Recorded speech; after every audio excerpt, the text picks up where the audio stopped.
Hello, everybody. Happy New Year. Welcome back to Between Two Pods. This week, I am joined by the Caffeine Kings themselves, Nick and Will of Friday Night Gamescast. Hi, guys. You see what you've done, Will? You see Yes, where sir. you've landed Yes, us? Thank you so much for having us, Slade, man. This is great. Happy to be here. Appreciate it. Yeah. Would you let everybody know about y'all's podcast real quick and where they can find y'all? Yeah, absolutely. So we are the Friday Night Gamecast. We focus on all things in the video games industry. We sometimes cover news, but more specifically, we jump and we do focus dives into game impressions, updates, as well as full-blown reviews that we have. And then we title those as FNGC reviews on the show. And we're a topical podcast. I started this with Will with the intention of creating a space where we could have a lot of different voices to come on the show, a very inclusive intersectional space to kind of focus on gaming and celebrate both like the games and the gaming community as well. So that's us. We're just a variety podcast. So one week we're going to be talking about video game reviews, and then the next week we might be talking about Star Wars Jedi Survivor. You don't really know, so it's a mixed bag with us. But yeah, if you want to reach out to us, you can find our show on all podcasting platforms. We are the Friday Night Gamecast, and if you want to find us on the website formerly known as Twitter, we are just at FNGC Pod. Excellent. And I guess let's start with that, right? Where did the creation of the podcast really come from? Like what got started, like for you two? Well, Nick and I, we met a little bit after or kind of around that time of COVID, the classic. So we were hanging out a bit. My wife actually worked with him over at a bank. So she was like, oh, you like video games? My husband loves video games. Let's kind of talk and hang out a bit. And, it was a pretty easy, instant connection there. And after getting to chat, we felt like we had some great conversations, great talks. And just like, any man going into his 30s, we were like, yo, we should do a podcast. So we were just like, we're having fun conversations. Hopefully people like to listen to us and, join in on these conversations. And that's effectively where it came from. But it's been really successful. We're 1 year deep. We're a year and some months deep, and things have been going really smooth. I feel like we've got lots of good traction. We've met plenty of great people as well, which is always nice. So it's just been a really fun ride so far. Absolutely. It's it seems like everything's going great on Richell's podcast, to be honest with you. Oh, yeah, thanks, man. Yeah, absolutely. Yeah, things are definitely going well. Podcasting is a tough game. I feel like it's not an easy game, in the slightest in terms of finding a consistent audience that's going to come back to it. And as it is already, the gaming space is already oversaturated. It's oversaturated from the industry journalism side because every outlet has their own podcast that people will naturally gravitate towards, which is understandable. I mean, I love a lot of those podcasts. But then, on the indie side as well, I mean, there's a whole community for us, which is fantastic. And that's kind of going back to what Will was saying earlier, has been one of my favorite parts about the experiences that we've had. I did a show on our podcast that was kind of like the winter interim show called it's the Fireside Chats with a bunch of different people who were in the gaming space in the podcasting community, and that was really, really fun to get people on and just get them talking about their favorite games and talking about their takes on podcast and content creation. But yeah, no, things have been going well, and I feel like we found a rhythm to everything, and it's been nice. And kind of building in, what I found too is that building in breaks for both Will and I has been super healthy because very smart. Podcasting's tough. It's not easy work, and being able to kind of just like take a step back, when it's in the down season for our content, it's been nice.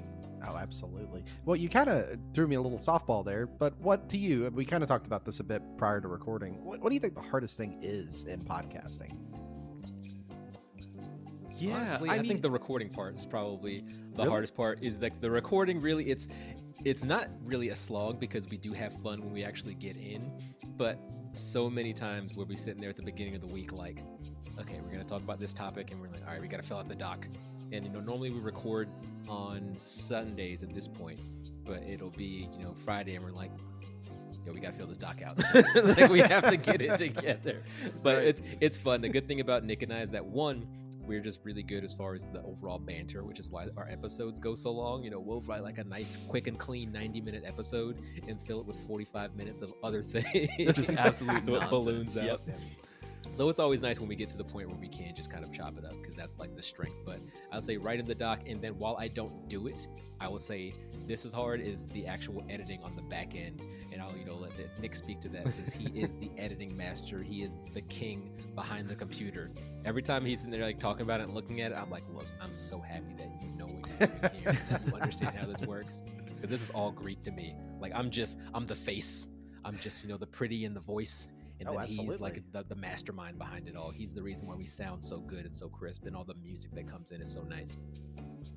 Yeah, it's I would agree with Will. It's the procedural aspect of podcasting for sure. It's the part that nobody thinks about when you're like, oh, let's do a podcast. Like, well, we have really great conversations just naturally. And the unfortunate thing is that a lot of people who inevitably do want to get into the content creation scene or podcasting scene, they'll do that and they'll find oh, there's a lot of planning that goes into this, and a lot of people do err on the side. And I saw a good friend of mine tweet this earlier.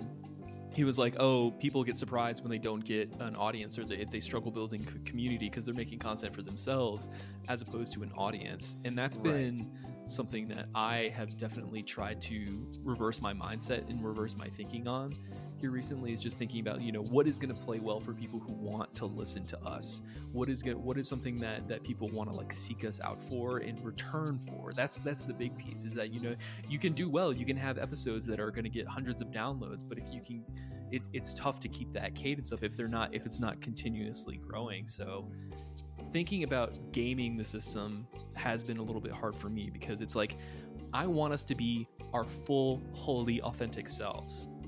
But in the same token, you have to play the game, right? You gotta do the things that the algorithm wants you to do. You have to promote yourself, which is the most unnatural thing for me. I'm bad at social media as it is. People yell at me, family members yell at me, I haven't seen you post on Instagram in 6 months, and I'm because I don't like it. I don't like doing that. So it's the whole marketing side of the podcast that's really tough.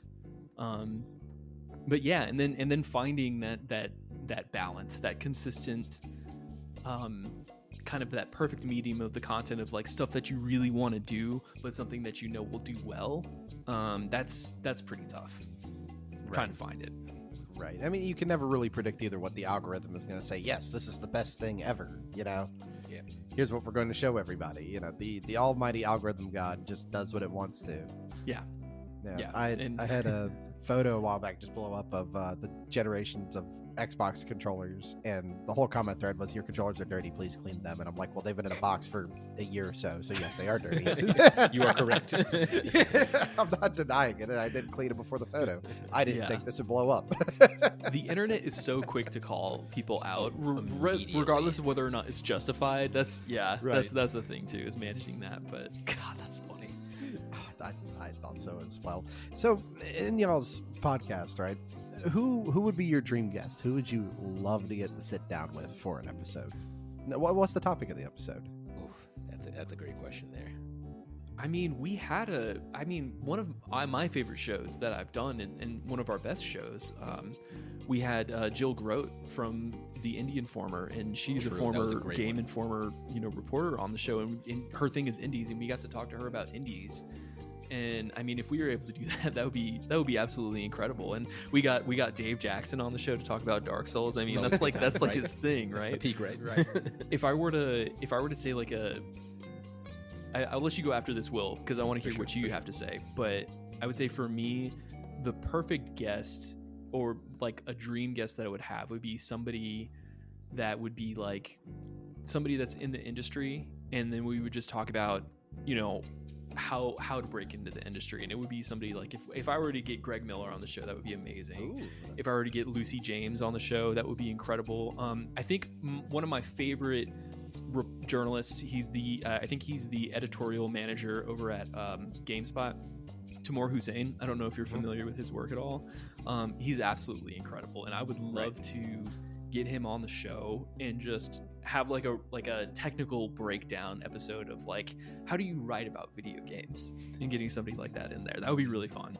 Oh, that'd be a really good one actually to have. Mm-hmm. Yeah. See, I'm gonna go a complete 180, because I think some of our not necessarily are just best, but some of my favorite, just because I enjoy listening back to those. Is like the kind of fluffy, like the fun, like, you know, when you're talking to somebody, it's like, oh, what do you enjoy? What do you like? So give me like, you know, the classic Henry Cavill, and we're going to have him on and just talk for 2 hours about PC building, stuff that I have no interest in, but, you know, just seeing somebody who's actually very passionate about something. And I just kind of love giving them, you know, the spotlight and just chiming in with questions about, oh, what about this? What about that? But just if letting them go on a nice little tangent for like an hour and a half, like that'd be my jam right there. So like, you know, give me some celebrity who has occasionally talked about video games. And I'm like, hey, look, I know you're a big time A+ actor. Like, let Leonardo DiCaprio tell me something about, you know, Baldur's Gate. Like, that would be hilarious. That would be hilarious. Well, I fun. mean, you said Henry Cavill. I mean, Space Marine 2 is coming out. I Yes, mean, I that'd be feel like awesome, we'd be right? the Talk about perfect Warhammer. platform to talk Yeah, about it. You know, that'd we be can talk about fantastic. Warhammer. It's Henry, like, hit what's us his up. name? Matthew Perry, the guy who played Chandler on Friends. Mhm. You know, he loved the Fallout series. He ended up voicing the bad guy in New Vegas. A lot of Did people he? don't. I completely Yeah. I always forget that he Yeah, voiced he's the That's voice awesome. of Benny in Fallout New Vegas. the game was Oh rigged my from the gosh, that's start. amazing. I had no idea. I mean, That's it's fun. incredible. Just get him on for an episode of Fallout, right? Just Oh yeah, get him on for an episode of Fallout. But speaking of Fallout, like, I'm a huge fan of a lot of directors in the industry, but this guy that Will knows, I'm a huge simp for his work. But I recently fell in love with Pentiment, which is an indie game that Okay. came out within the past year, and it was directed by this guy named Josh Sawyer. And Josh Sawyer was one of the principal creative leads on most of the Fallout series, starting with 3 and then going forward. So he worked on 3, New Vegas, and then I think he was like manager on 4. So yeah, or producer, one of the two. that's on our radar for games to review. We haven't played it yet, but it's on like the to-do list of everything else that's on the to-do list. Highly recommend for all my fellow history buffs out there. If you're Okay. into that kind of the old, 14th century European history, that time frame, it's so good. So good. Well, on that, what's the best game you've covered in your podcast? Or maybe not best, but I maybe say like best or your favorite. favorite. I'm like, yeah, 'cause I kind of like to toss up both. Maybe I to feel you it's that. like the best thing ever. Maybe it's just your favorite thing. So I feel like we could definitely do both. Like, I want to say both, even though there are plenty of people out there that don't think it's the best, which I think they're personally wrong. But when we did Control, which I think is our first actual like kind of review episode, I just love that game so much, and it's the kind of thing where it put Remedy back on the map for me, because I liked Alan Wake, but I feel like Right. it had so many troubles in going through, and I was like, oh, this is a really fun story, but the gameplay was kind of okay, and it got me through it, and I'm excited for the next one.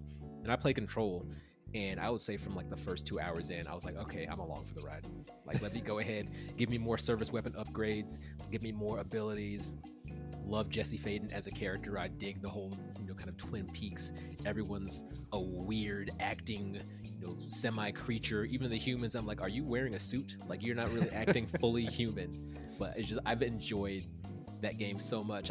It's probably because I'm the person that I love video games, but it's so rare for me to play a game twice because my backlog's always ridiculous. Right. But I played the first one, and if you played the first Control, you know that game was not meant for current consoles when it came out, because it was chuggy and it was so beautiful, but the physics engine could barely run that thing on the PS4 Pro. It was going to take off like a jet engine.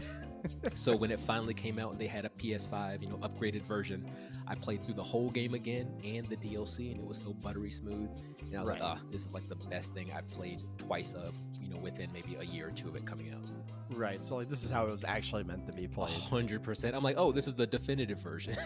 Right. I mean, I always still feel like my PS5 every time I turn it on, it sounds like it's ready to like helicopter out of my room for. Oh, your like, PS5? Yeah. No, what's going on? Every time I turn it on, like the first initial boot, it's like that, and then it just chills. I'm like, okay. Okay. So as long as it doesn't keep on, like helicoptering, then No, I it, like guess. every time it turns on, it's like the loudest thing in the room. That's mildly concerning. Slade, you're the first person I've heard say that you had issues with the PS5. So I'm gonna. You may not. I really hate my PS5. Oh man, Really? So you're not gonna get the new slim thick version? No, I'm You're gonna debating get on the BBL PS5. no. Sorry. No, very, very underwhelmed and underimpressed with it, but that's a conversation we can have later on. Definitely. So, real quick, Nick. So, didn't give you. So favorite and or best. Yeah. I was thinking about this, and I had to like pull up our Spotify really quick just to kind of like do a quick overview. Control was Control is the first game that we actually reviewed on the show, because everything had been just topical up until that episode, and then I was like, Will, I want to review the game, and we have both fallen like deeply in love with that. Jesse Faden, just the whole experience was incredible. It was my first introduction to I had watched Twin Peaks before, I'd watched X-Files before, but when you combine those things and do this really cool third-person action combat, and then I waited to do the full Control Ultimate experience on the PS5, that was fantastic. But I'm gonna have to go to a different season 1 episode and go to our Fire Emblem 3 Houses review. Okay. I love Fire Emblem. I'm a huge Fire Emblem nerd, and we got Colby and Tyler from the Switch It Up podcast on that show with us. And what's so funny about that show is that I wrote the review for us to review both 3 Houses and 3 Hopes in the same episode. And the 3 Houses like section turned out to be like 3 hours by itself, and I was like, boys, we're gonna have to pivot and come back to 3 Hopes. And then 3 Hopes turned out to be like garbage, so we didn't really do it. We didn't follow through with it, because I just recently went back and changed the titling of it, so it kind of makes sense. It's a little more consistent, because I put like part 1, but there has never been like a part 2 follow up to it, which is fair. I don't know if I have it in me to talk about 3 Hopes, because I mean there's cool stuff in it, but it was a weird divergence. But 3 Houses was... You can just have like a quick 10-second thing where you just go, it's shit, and then the episode ends. That's it. That's the part. That would almost be worth the Buzzsprout hosting fees as it is, just for that part. But yeah, no, that was incredible. Yeah, 3 Houses is a fantastic game. If you like TRPGs, that is one to go to. I think it's probably one of my favorite Switch games. I haven't played Xenoblade Chronicles 3 yet. So, I mean, there's still room for discussion out there, and like, what's the best Switch game? And Will and I both played Tears of the Kingdom this year, but we have an impending review coming out. But yeah, I'd have to say that's where I'd have to land, just because it's a special place in my heart. I'm super emotionally attached to it, because that was a game that like I played as I was recovering from a major surgery. So that was something that kind of just like it helped get me through a rough time. Gotcha. Yeah. Gotcha. All right. Well, moving from there to you. What's your best podcast moment? Maybe it's just something that you reflect back on occasionally, makes you laugh. You go, man, we really knocked that out of the park. Something like that. What springs to mind? I don't know. Do you have thoughts, Will? Yeah, I was like, mine is entirely selfish just because I planned it. And I'd say it worked kind of well. So I was happy that was my first kind of inception moment of the podcast. Definitely won't be the last. But for the longest time, Nick was telling me, he had never played BioShock. So I was really? like, exactly. So he finally beat it in 2020, I believe. Was it 2021 or 2020? I think it's 2021. I beat it in... Was it 2022? I think it was last year. Yeah, so it was 2022. Yeah. So he beat it last year. Okay. So he was telling me for the longest time that he had not played BioShock. So like, you got to play it. And when he eventually started playing it, from then on in the podcast, whenever I was referring to him, I would randomly drop in. I was like, oh, we got the news coming up. Would you kindly go ahead and read that through? And I did that for like maybe 10 episodes, just dropping in would you kindly's, would you kindly's. I didn't even notice it. I didn't pick up on it at all. I was so mad. Oh, I was so mad. That's really funny. So eventually he beat the game. And of course, even then he didn't like pick it up that I was saying that. So he eventually beat the game and he got through there. And then, I had to spill the beans on it. So I feel like that's such a great moment because, if somebody was a real Friday Night Gamecast Uber fan, you can go back to the episodes, like the older season deep 1 episodes. lore. Yeah, exactly. Check the deep lore when it was written and listen to the Would You Kindly's drop when Nick just, trotting along in his trance, being under my spell. Yeah. Oh, that's one of those really good long con jokes. That's what that is. So I was so happy. I know. And I can't believe that he's saying this because this is the first time that I'm having this conversation with William right now. So I can't believe that he incepted me that early on in our podcast for season 1. So that's fucking incredible. For me, I would say like so the funny thing is like some of my favorite moments of the podcast is like stuff that we do, because what I started doing with Will and I during season 1 of the Friday Night Gamecast is I would just start recording early and I wouldn't tell him, and then we would just be talking. So what I would do is I would just like pull clips of that, and I would put that as like our stinger, as like our pre-intro like thing for us, to people to listen to us. And we have some episodes where him and I are just like cracking up, and I think that those are probably some of my favorite moments, where he just like, one of the two of us just says the most out of pocket thing ever. Completely unhinged. And then it goes into the intro, and then we start normally. So those are definitely some of my favorite moments. But I will say that, you know, we're still very, very new in the podcasting game. Like there's still so much for us to learn and try to grapple with, but I still think that we did a fantastic job. There are 2 episodes that I think we specifically have gotten called out for, in terms of like other podcasters being like, hey man, that was really good. And the first one was the difficulty sliders, accessibility versus accomplishment episode. And I think that has been a really good one that I consistently go back to and listen to myself, because we just did a great job just performing on that show. And then on top of it, it just was accessibility and all of that in the industry, in the video game industry, is close to my heart, because I want everybody to be able to play all of these amazing pieces of art that are, you know, out here today. And that's something that I really, I'm proud that we got able to put that out. And then our Game of the Year 2022 episode was really well just crafted, and we stuck to the script so well. And when I hear a lot of people say, oh, stick to the script, like they look at it in a bad light. But for us, because we're like the tangent boys, we get off topic. Like I go back and I listen to that episode and I'm like, wow, we really did such a good job in just honing in and focusing on what we needed to say. There wasn't a ton of filler. So those are probably some of my favorite Absolutely. It's even like for this, I mean, I have a script, big bunny quotes there, but it's just like a list of questions, and I have no order to any of them. So I kind of go off how y'all are, you know, my guest is doing and everything like that. Maybe bring up something related to one of them, and I just throw that next one out there. Right. And then it makes me look really organized. It's the transitions. It's nailing the transitions, which is perfect. You gotta do it right, because I'm terrible. I'm the worst at it, honestly. Well, let's go off the tangent real quick. To you, what's the current thing wrong with AAA? I think a lot of people are still playing it safe, to be honest. Like 2023, not even done yet, has been a stellar year, right? Yes. It's been fantastic, and I think there's a lot of quality. But even then, you see a lot of 2s, a lot of 3s, a lot of 4s. There's no problem with sequels when stories need to be told, but sometimes people are either, you know, remaking things that don't need to be remade. Last of Us Part 2. Looking at you, news that just came out about Last of Us Part 2 remastered, Volume 2.0 edition. Hyper edition, Hyper Arcade edition. I'm like, come on. Like, this is turning into Capcom old school. But it's either things that are, you know, 2s, 3s, and 4s. We're not seeing as much original content, or we're seeing things that are very well done and crafted, but they're kind of playing it safe.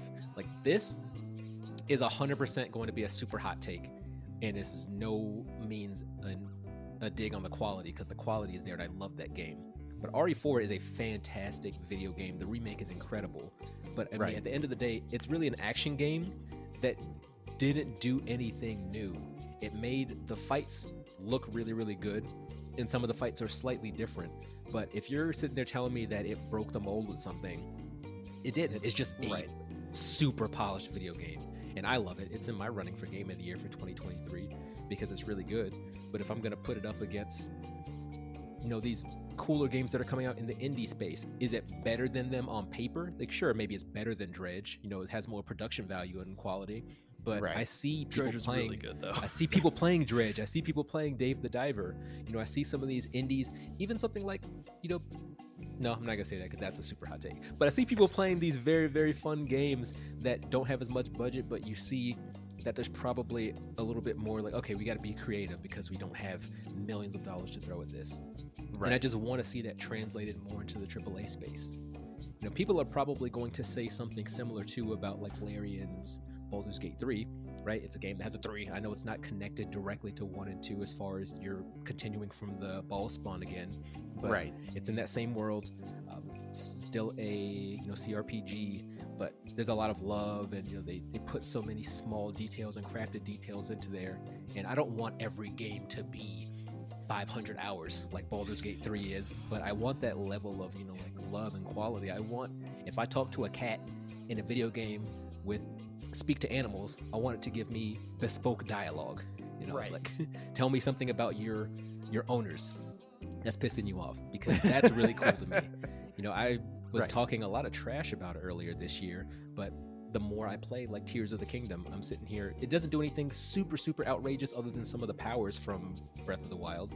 But when I'm talking to people and it's raining in the background and they're talking about their brother that doesn't cut the grass when it's sunny, and then they talk about their brother that doesn't cut the grass, and it's like, look, it's raining now and the grass is going to get even taller because it's raining. I'm like, oh, that is neat that it's changing what they're saying based on what's happening around them. And I feel like a lot of AAA games in this day and age, they're really flash and not as much of that substance, which is what I want. Yeah, I could agree with you, Will. I think my stance on it is like, well, first thing, and this is not a hot take. This is very, everybody has said it a million times, but it's the bloat. It's the bloat in AAA experiences. I think that a lot of creators, they want to justify a $70 price tag nowadays, and for me, I'm like, justify it with, like Will is saying, justify it with the substance of the game, not the size of the game. We just recently reviewed Final Fantasy 16, and I think a lot of us on the show, I personally didn't have, it turned into a little bit of a slog for me, but I made it hard on myself, so I can't really complain about the length of the game. I did it I chose to do all the side stories. I didn't have to do that, but I just wanted to.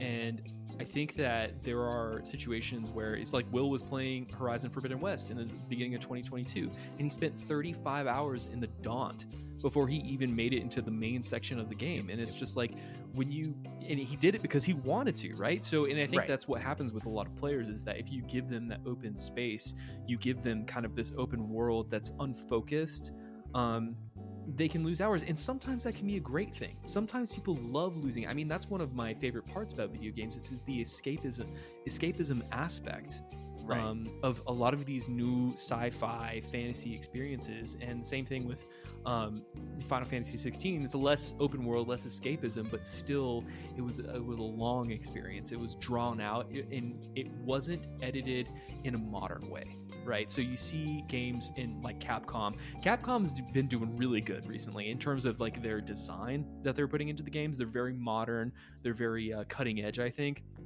Something like Square hasn't figured out how to handle side quests yet. They haven't figured out that you don't need to return to the character to turn in your quest to get the XP to the points. Like, you don't have to do that anymore. We've grown beyond that as a gaming community. I think we've been there. That was very much a like early 2000s level design type situation. But I mean, there are things that it's like movies too, even beyond just video games. Sometimes movies are just 30 minutes too long because it's a Marvel film and they need to hit a certain mark where it's like, no, like if it would be so much more impactful if you just shaved like a clean 30 minutes off of it. Same thing for games. If you shave like 20 hours out of a game, that's 20 hours sounds like a lot, but when you're playing a game for 100 hours, it's actually not that much. Like, I could have lived and had a fantastic time playing Final Fantasy 16, and I think Final Fantasy 16 would have shot to the top of my game of the year list if it just didn't have any side quests at all. If it was all just focused main content, not pseudo open world, just like go to level to level and play it this way.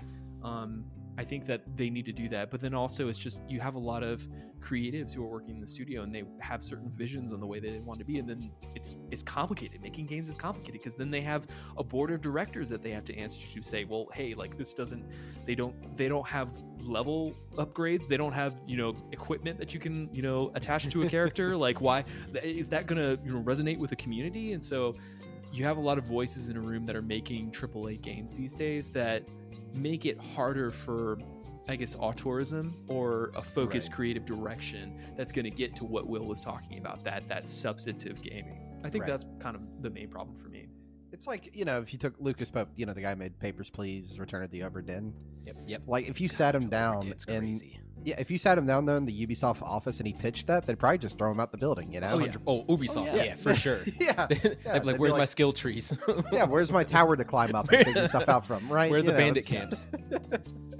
You know, like you can't do that, and I think that's where the indie space really thrives. That they can take those. Don't want to say afford to take the risk, but you can do it. Yeah. And I think that's one of the reasons why like Devolver Digital and Annapurna have become some of my favorite publishers in recent years, is because as we get older, as you know, we're men in our 30s, right? And so we're gaming. We've been gaming for a long time. An 8 to 20 hour experience is going to be so much more valuable to me than playing 40 hours of an open world, you know, Far Cry or Assassin's Creed experience, you know? No, and I really agree with that. I don't know if our review will be out at this time, but one of our long play games is Red Dead Redemption 2. Okay. And I could tell you right now, I could hack out so much stuff out of it, and it wouldn't make a difference. Right. Yeah, just give me a pair of scissors, I can start cutting away. You know? Hey, that's so funny too, because like that's the thing, that's the hard part, is like people talk about Red Dead Redemption 2 with a lot of reverence in our community. I think with justified reason. I'm kind of in the same space as you, where it's like if they had just given us like that main storyline without having as much like open world like events happen, but that's also the magic of that system. It's the magic of that world, like the level of immersion. Like Will was like, you sit there in that camp and you cut crosses in your bullets and you skin that fish, right? Like you do it because they really want you to live there, and if you don't have it, it wouldn't have been the same game, I think. Right. So on that, well, we kind of brought it up earlier. I'm gonna pull us back into something. What is your stance on remakes and remasters? It's so complicated for me because I mean, if I really love a game and it gets a good remake and remaster, then that just really pushes it closer to the top, bringing it back to RE4. One of my friends tried to get me to play the original RE4 for years, and I just stubbornly was like, no, I'm not going to play it. No, I don't care that it's been on 8 generations in a row and cell phones and calculators. I'm not going to play it. And then I played it, and I was like, this is one of the greatest games I've ever played in my entire life. Even with like the tank controls. I love the goofiness. I love the camp. The action was actually very fun. The characters were great as far as their interactions with each other. So I had such a blast with it. And then when Capcom started doing the Resident Evil remakes, you know, I played 3 first because I like the actiony stuff and it was fun and it was cool. Right. And then I slogged through 2 and I was like, man, everyone says 2 is the best. It is. But I'm not feeling them. It's closer to the survival horror than the action horror, which is fine. But I'm not the kind of guy that likes to conserve bullets and, you know, like dodge zombies without he a wanted proper to be dodge John button. Wick. I He did wanted want to be John Wick in Resident Evil 2. That's You can't do that exactly what shit. RE4 gave me. I turned into Leon Wick. So, like I said at the top, you know, I have some issues with RE4, even the remake. But the remake is so good. So I like good remakes. I like good remasters. I think like most people, am really concerned when you get something like a Last of Us 2. I'm probably gonna harp on this for a while just because it's so silly that it's happening. But like the Last of Us Part 2, you know, remaster or remake, whatever they're calling it. And I'm just like, okay, this game just came out and it's gorgeous, and you can play it on your PS5, and you know it runs smooth. It looks beautiful. Even when they did the Part 1, I even understand the leap in fidelity and how the actual game looks, and they have the new assets, but they didn't really take advantage of Part 2's superior gameplay with, you know, your character being able to move better. And someone could say, oh, it's because Joel's an old man, he's not gonna dive like Ellie and, you know, crawl through the grass and everything. Or like this man's smashing people's head into, you know, walls and, you know, uppercutting people's faces off like Mortal Kombat. This old man can crawl. So they really should have just, you know, gone the full Monty with the remake versus just the kind of visual part of it.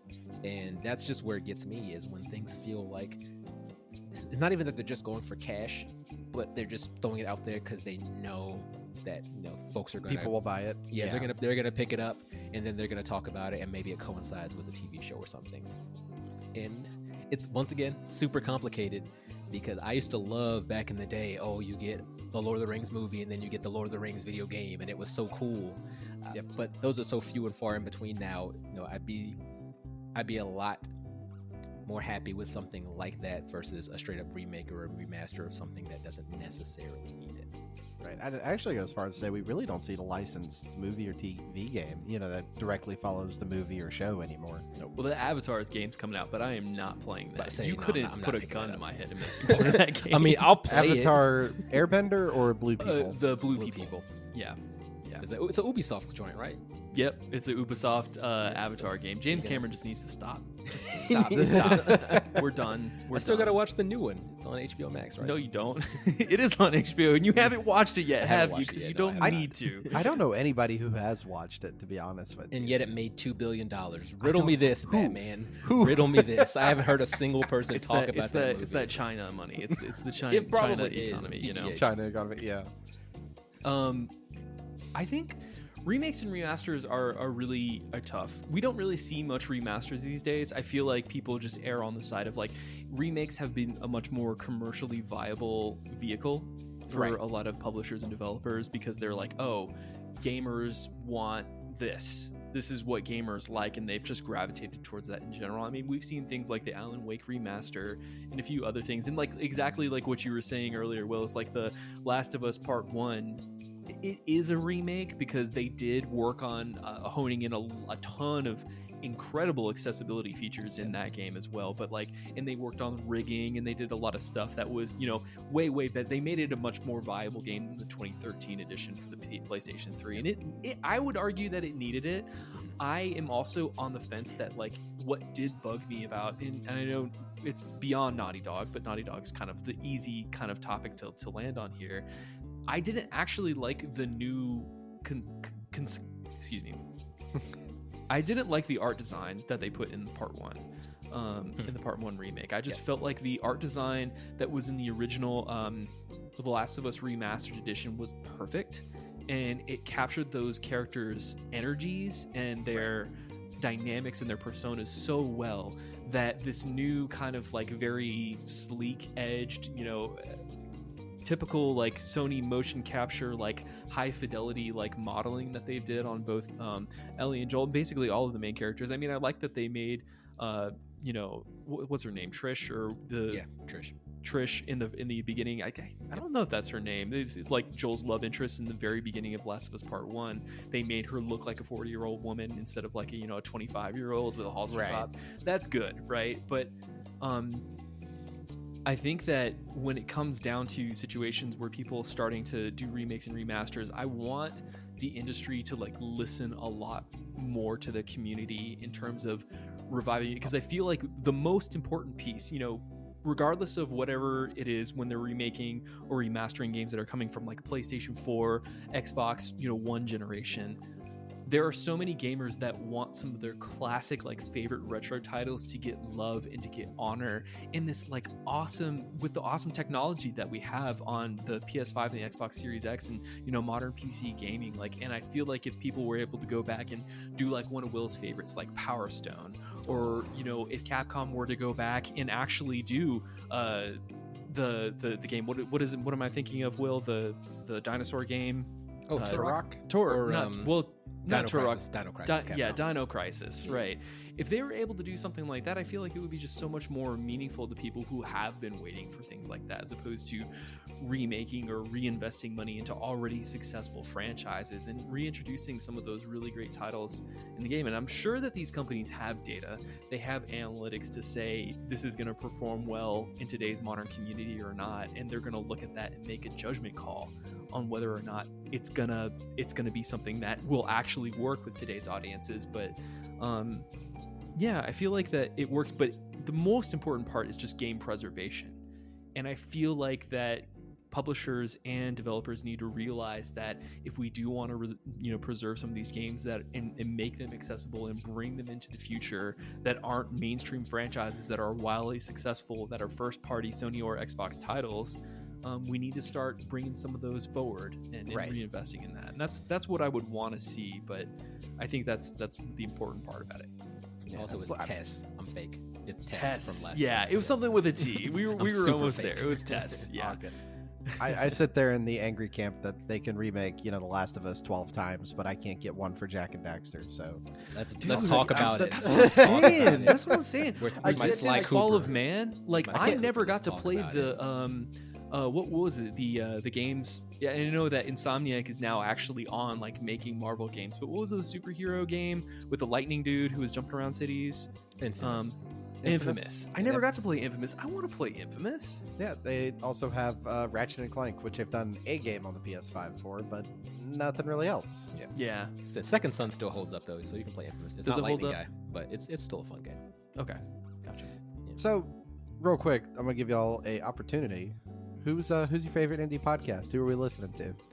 Ooh, Will, wanna you go? take this one first. I gotta think. I gotta think. Say, well, definitely got to tickle the old brain stem because I got a couple that I jump to, but I like doing this because it's kind of like making you pick favorites. and oh then, no, you know, you have to if choose they- between my children. Putting us in between a rock and a hard place. Oh man, that's tough. I think everybody knows. Like I love Rick's show on Pixel Project Radio. He's just a fantastic speaker. Both him and Dave Jackson are just fantastic speakers. I think their shows are outstanding. And then there are even more like bigger mainstream shows like Kane and Rince. They do a fantastic job reviewing shows over there on that platform. But I would say that like something that that not many people potentially may know about or may listen to is one of my favorites in the community is called Gaming in the Wild, hosted by John Rogers. And he's this incredible, the only Icelandic podcaster that I know of. And he podcasts out of Reykjavik, Iceland, and I think that's pronounced correctly. But he's like ASMR for gaming podcasts, and I don't know if you've ever listened to it or not, Slade, but highly recommend Gaming in the Wild. He has just a wonderful way of putting us in his shoes and giving kind of just like on the moment spot reviews. He'll go through an episode and run through like 5 games that he's been playing through right now, and he has a fantastic way of going through that. So that's a huge recommend is Gaming in the Wild.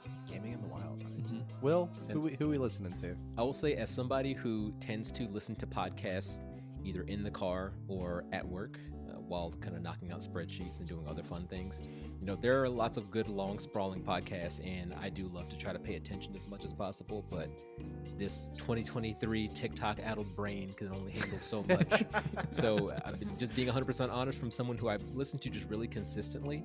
Going through deleted saves has been such a fun listen, just because it's short and sweet, man. Like Until he starts talking about 505 and Remedy. Yes, and then I was like, oh, I can't believe it. You've wounded me, sir. but even then, I mean, it's good hearing the takes, because I'm the kind of person who I'll listen to like reviews or watch reviews online as well. And sometimes I find people who I don't necessarily mesh up with, and I'll kind of use them to be like, okay, well, if you like this and we don't normally get along, then it must be either really, really quality or potentially something to avoid. But making sure that I'm not in that kind of classic echo chamber has been something that I try to do with my media, with my listening, et cetera, et cetera. But I do really, really like listening to deleted saves because it's beautiful, short and sweet. It is that kind of content that I'm just not as used to, where it's very kind of scripted, and you can tell that it's written beforehand. He has this kind of jokes in there, he has the points that he's trying to get across. So the fact that it does come in pretty succinct, generally they're all under 20 minutes or so. If I'm not mistaken, I think there was maybe a couple episodes back where it gone to like 25 or 30 minutes. He was like, guys, I'm running long today. It's half an hour almost. He's so funny. Right. Yeah. So it's been fun. It's been great listening to the deleted saves. I do recommend, if anyone's trying to get some good kind of bite-sized media in, then it's a perfect listen for sure. Awesome. Well, to get back to you two, what's the first game you played? Of all time. I think we talked about this a little bit. So with my, like way back in the day, young baby me, I was a Nintendo baby starting on. We had a Super Nintendo in the house. And then later on, I found out we also had an NES in the house, so went a little bit further back. But my first memories are really from playing Super Punch-Out and the Aladdin game on the NES. Okay. And that was hardcore. It's one of those things where it's like, I feel like maybe Super Punch-Out was my Dark Souls moment when I'm sitting there. You can get past Glass Joe, you can maybe get past the second person, and then I'm like, okay, I think I'm completely out of my element. I'm getting boxed to death. That's when you look over to Big Brother and you're like, can you beat this guy for me? I had like the classic old school move. So those are really fun experiences. And of course, playing Aladdin. We all know, if you were there for those Super Nintendo days, there was no saving. So you get 3 levels in and you die. And it's like, guess who's starting back from the very beginning? And that's, like I said, my Dark Souls moment. That's when I was like, I don't like when games are this mean to you. Yeah. So it's funny.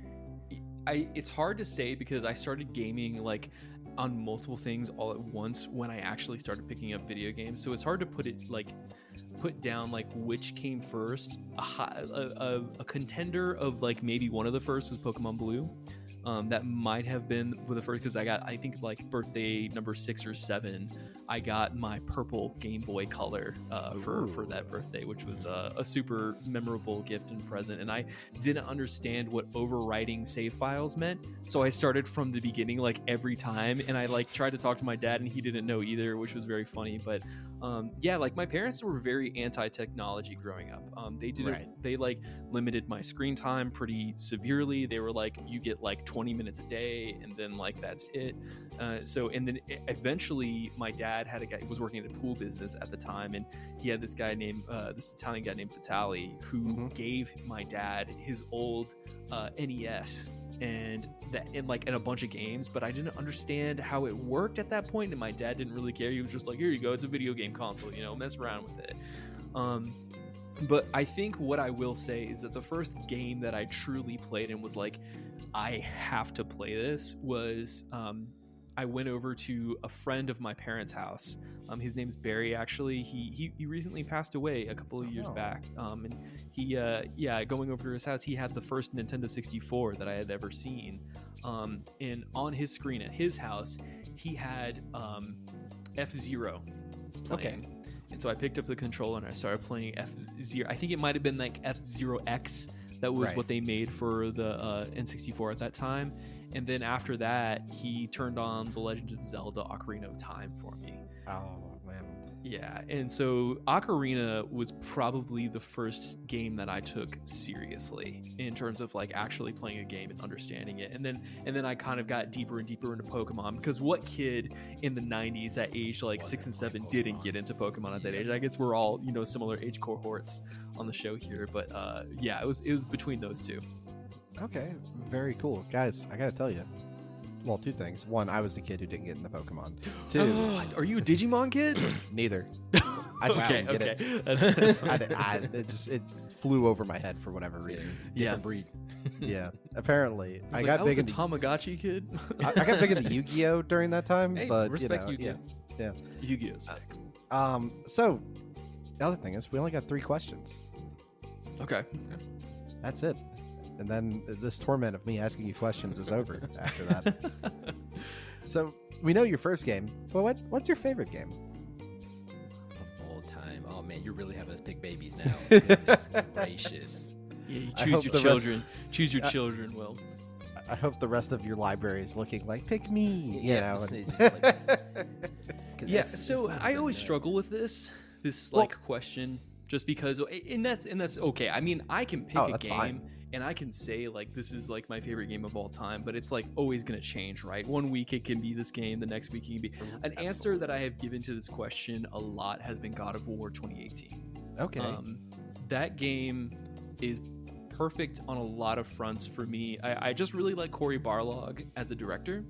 Right. And technically and proficient, like Ragnarok may have been a little bit more technically impressive than 2018, but 2018 was just a beautiful combat system. It was an example of what we were going back to, with the remakes and remasters of them bringing a franchise into the next generation, but not just doing the same thing, taking the lore and honoring like what happened during that PS2 era of like God of War, like 1 through 3, and then saying, hey, we're going to go in this direction and visit a different pantheon.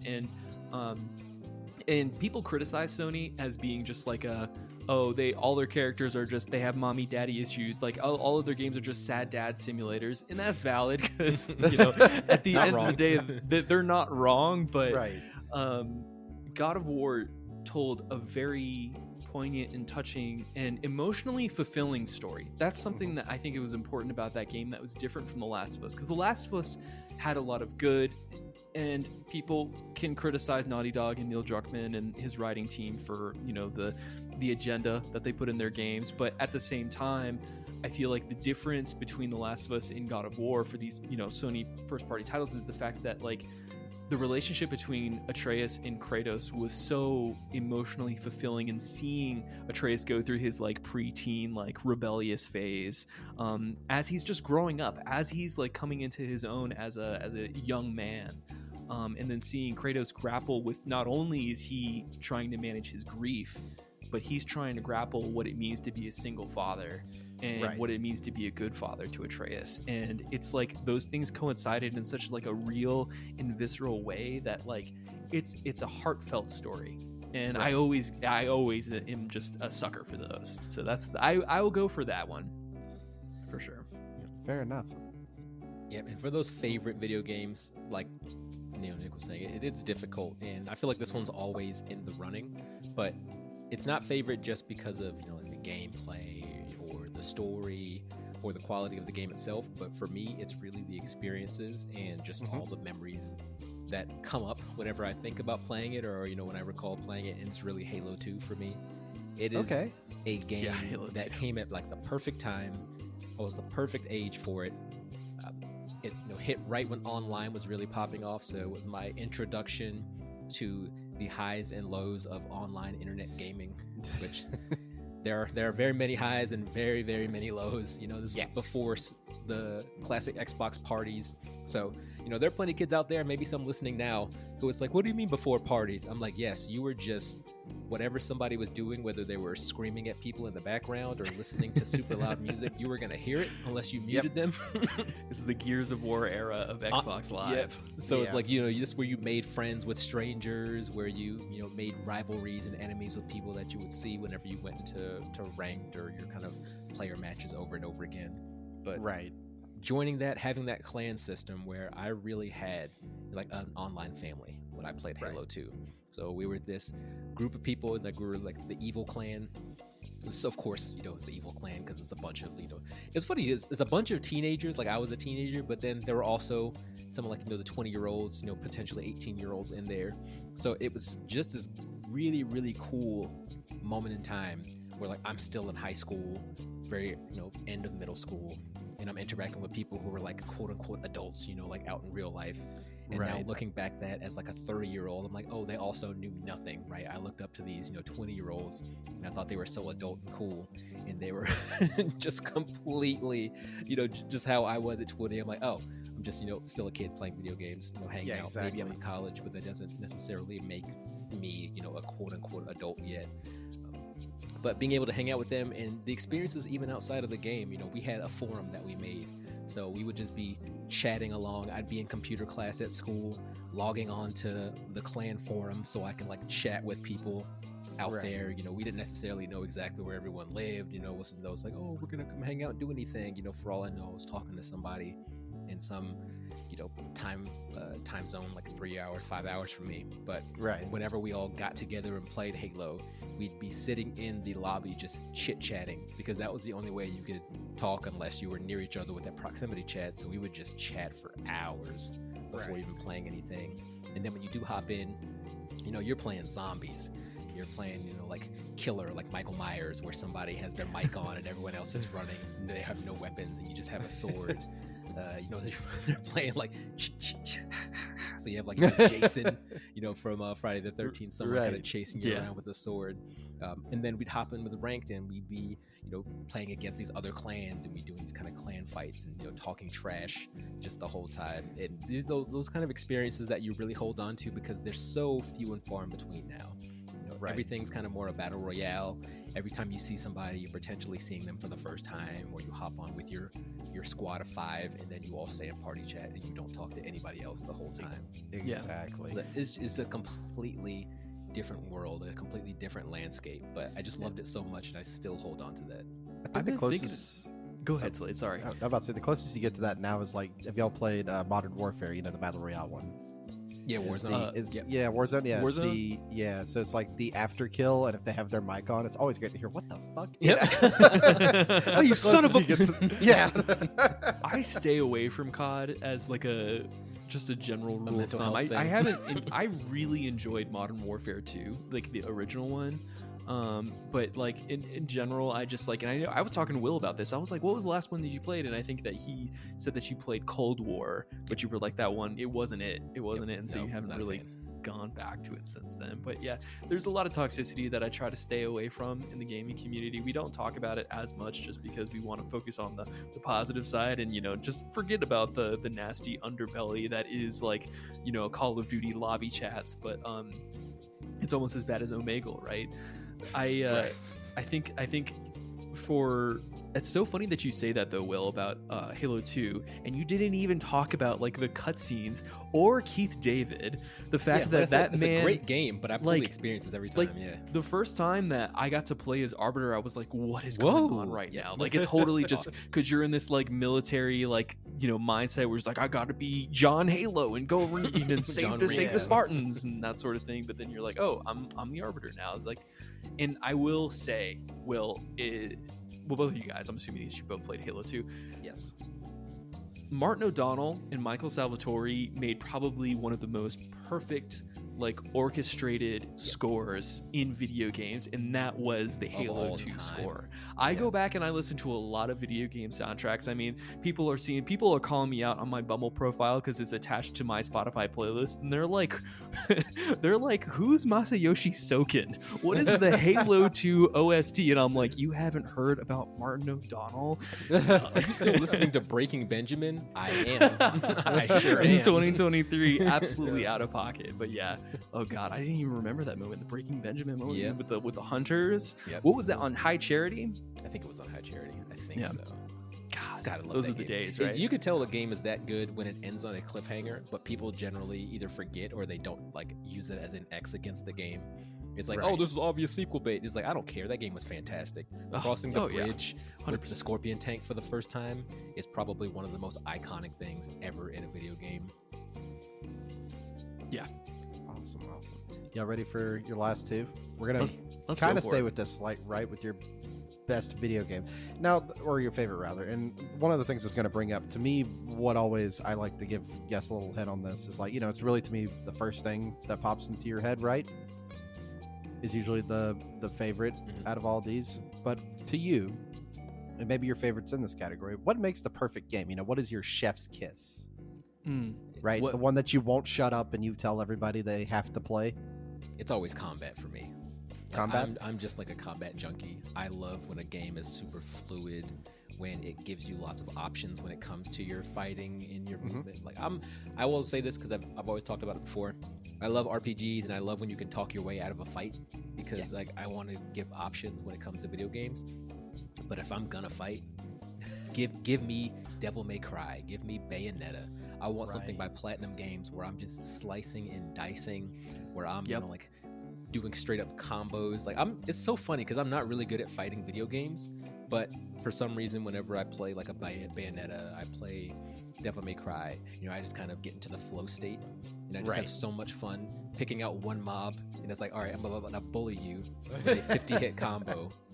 And then all your friends are gonna look at me and be like, is he gonna do that to us? I'm like, yes, because I need to get that triple S smoking sexy style to pop up in the corner of my screen.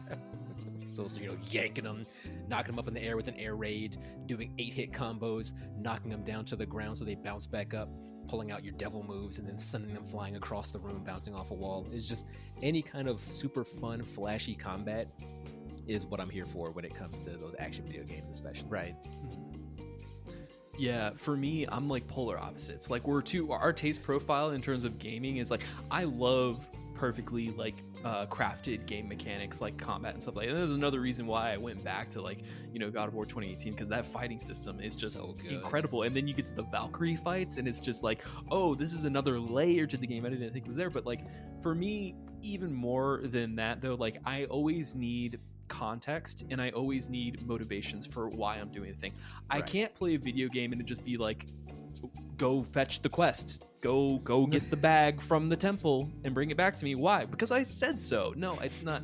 I don't do that. And so writing and story and character motivations and character writing is what motivates me the most. And that's why I was kind of kicking myself because I forgot that I played this. I shouldn't ever forget it, but I played Disco Elysium for the first time. Oh, yes. I played that this year, and I did a show with Dave Jackson from Tales from the Backlog on our fireside chats for it. And we basically just reviewed the show together, reviewed the game together for the show. We talked to him a little bit about his content. And that is one of the most emotionally poignant and like beautifully written games that I think I have ever played. As far as it goes in like detective story, like it made me feel like a detective, like going throughout that world. Will and I were talking earlier about Baldur's Gate 3 and how like intricately like crafted Larian and how much work Larian put into like the open world concept and design. How you talk to an NPC and they're talking about things that are currently happening in the environment. That was with Zelda, but just like the same thing is true for Baldur's Gate 3, where it's like I read a book and therefore when I go to the magic mirror I can answer the question that the mirror is asking me in a specific way because I read this book like 3 quests ago that I totally forgot about was still in my inventory. Like it's that sort of thing, and Disco Elysium takes that to a completely different level in the world of Revachol and like this incredible aesthetic and the design and the fact that they got like an actual like band to compose the entire score for that. Sea Power. I don't know if you've ever heard of them. It's awesome. Have you played this game? I have played this game. Yeah. Okay.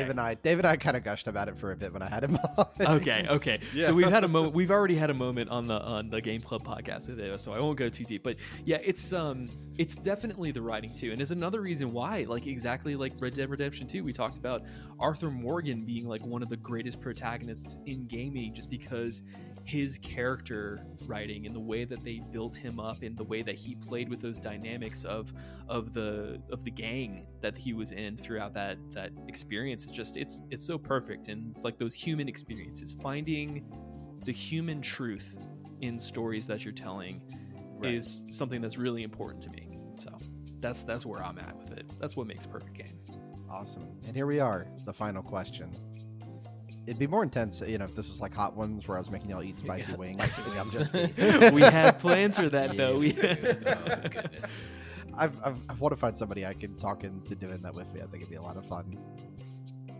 But I'd probably cheat and just do all mild wings and not tell you to do that. Damn it, Slade! You stole my idea. I was gonna do that to Will. It was gonna be I'd amazing. be so upset. You're sitting there like, "Oh, this isn't even hot." I'm like, "Give me that wing." Talking about, well, I'm chilling over here, and he's like, I can't speak. Water. And the last thing I want to know about your show, and your audience may want to know this too. Okay. What's a game you want to cover, but you just haven't yet? Maybe you haven't found the right time for it, a good slot for it. Maybe y'all just don't agree on the game. We have a document for this, actually. Yeah, we have a couple of games that we have like the review status for that haven't popped up yet. Okay, so what's a game, or even if it's not in your document, what's something you want to put into it? You know what I mean? Like a little peek behind the curtain. Something that we haven't actually been able to review yet, which is one of my favorite games from the PS4 generation. And I don't know, and of course, Will, if you have a different one that's on your mind, you can do that too. But I really want to review Ghost of Tsushima and do like the Ghost of Tsushima plus the expansion that they came, the DLC, Iki Island DLC that they came out with, because it was such a good game. And we talk about like perfect open world games, that's one of them right there. I don't know, what are you feeling like, Will? That's such a good question, because we have a couple on there that I feel like we're gonna get to, but I'm trying to think of one that I'm like, okay, I know I either like this game or I feel like we can have a good conversation about this game, but we just haven't really had it on our radar. And honestly, it's gotta be something we both played too. Something or something that we both played, or maybe something, because for example, like Half-Life 2, right? I played that before, and you just recently played it. So I'm very much looking forward to when we can get together and talk about that. Excellent game. But there's just a couple of things like that. Like, there's some of those tentpole games. We already talked about BioShock that, we got you to play recently. We talked about Half-Life 2. So while it's not necessarily just like the Nick Plays the Classics show, I do have a couple of games where I'm just like, I can't believe you haven't played like this. I can't believe you haven't played like that. So I think really sitting down and getting the chance to potentially talk about something. Oh my goodness gracious!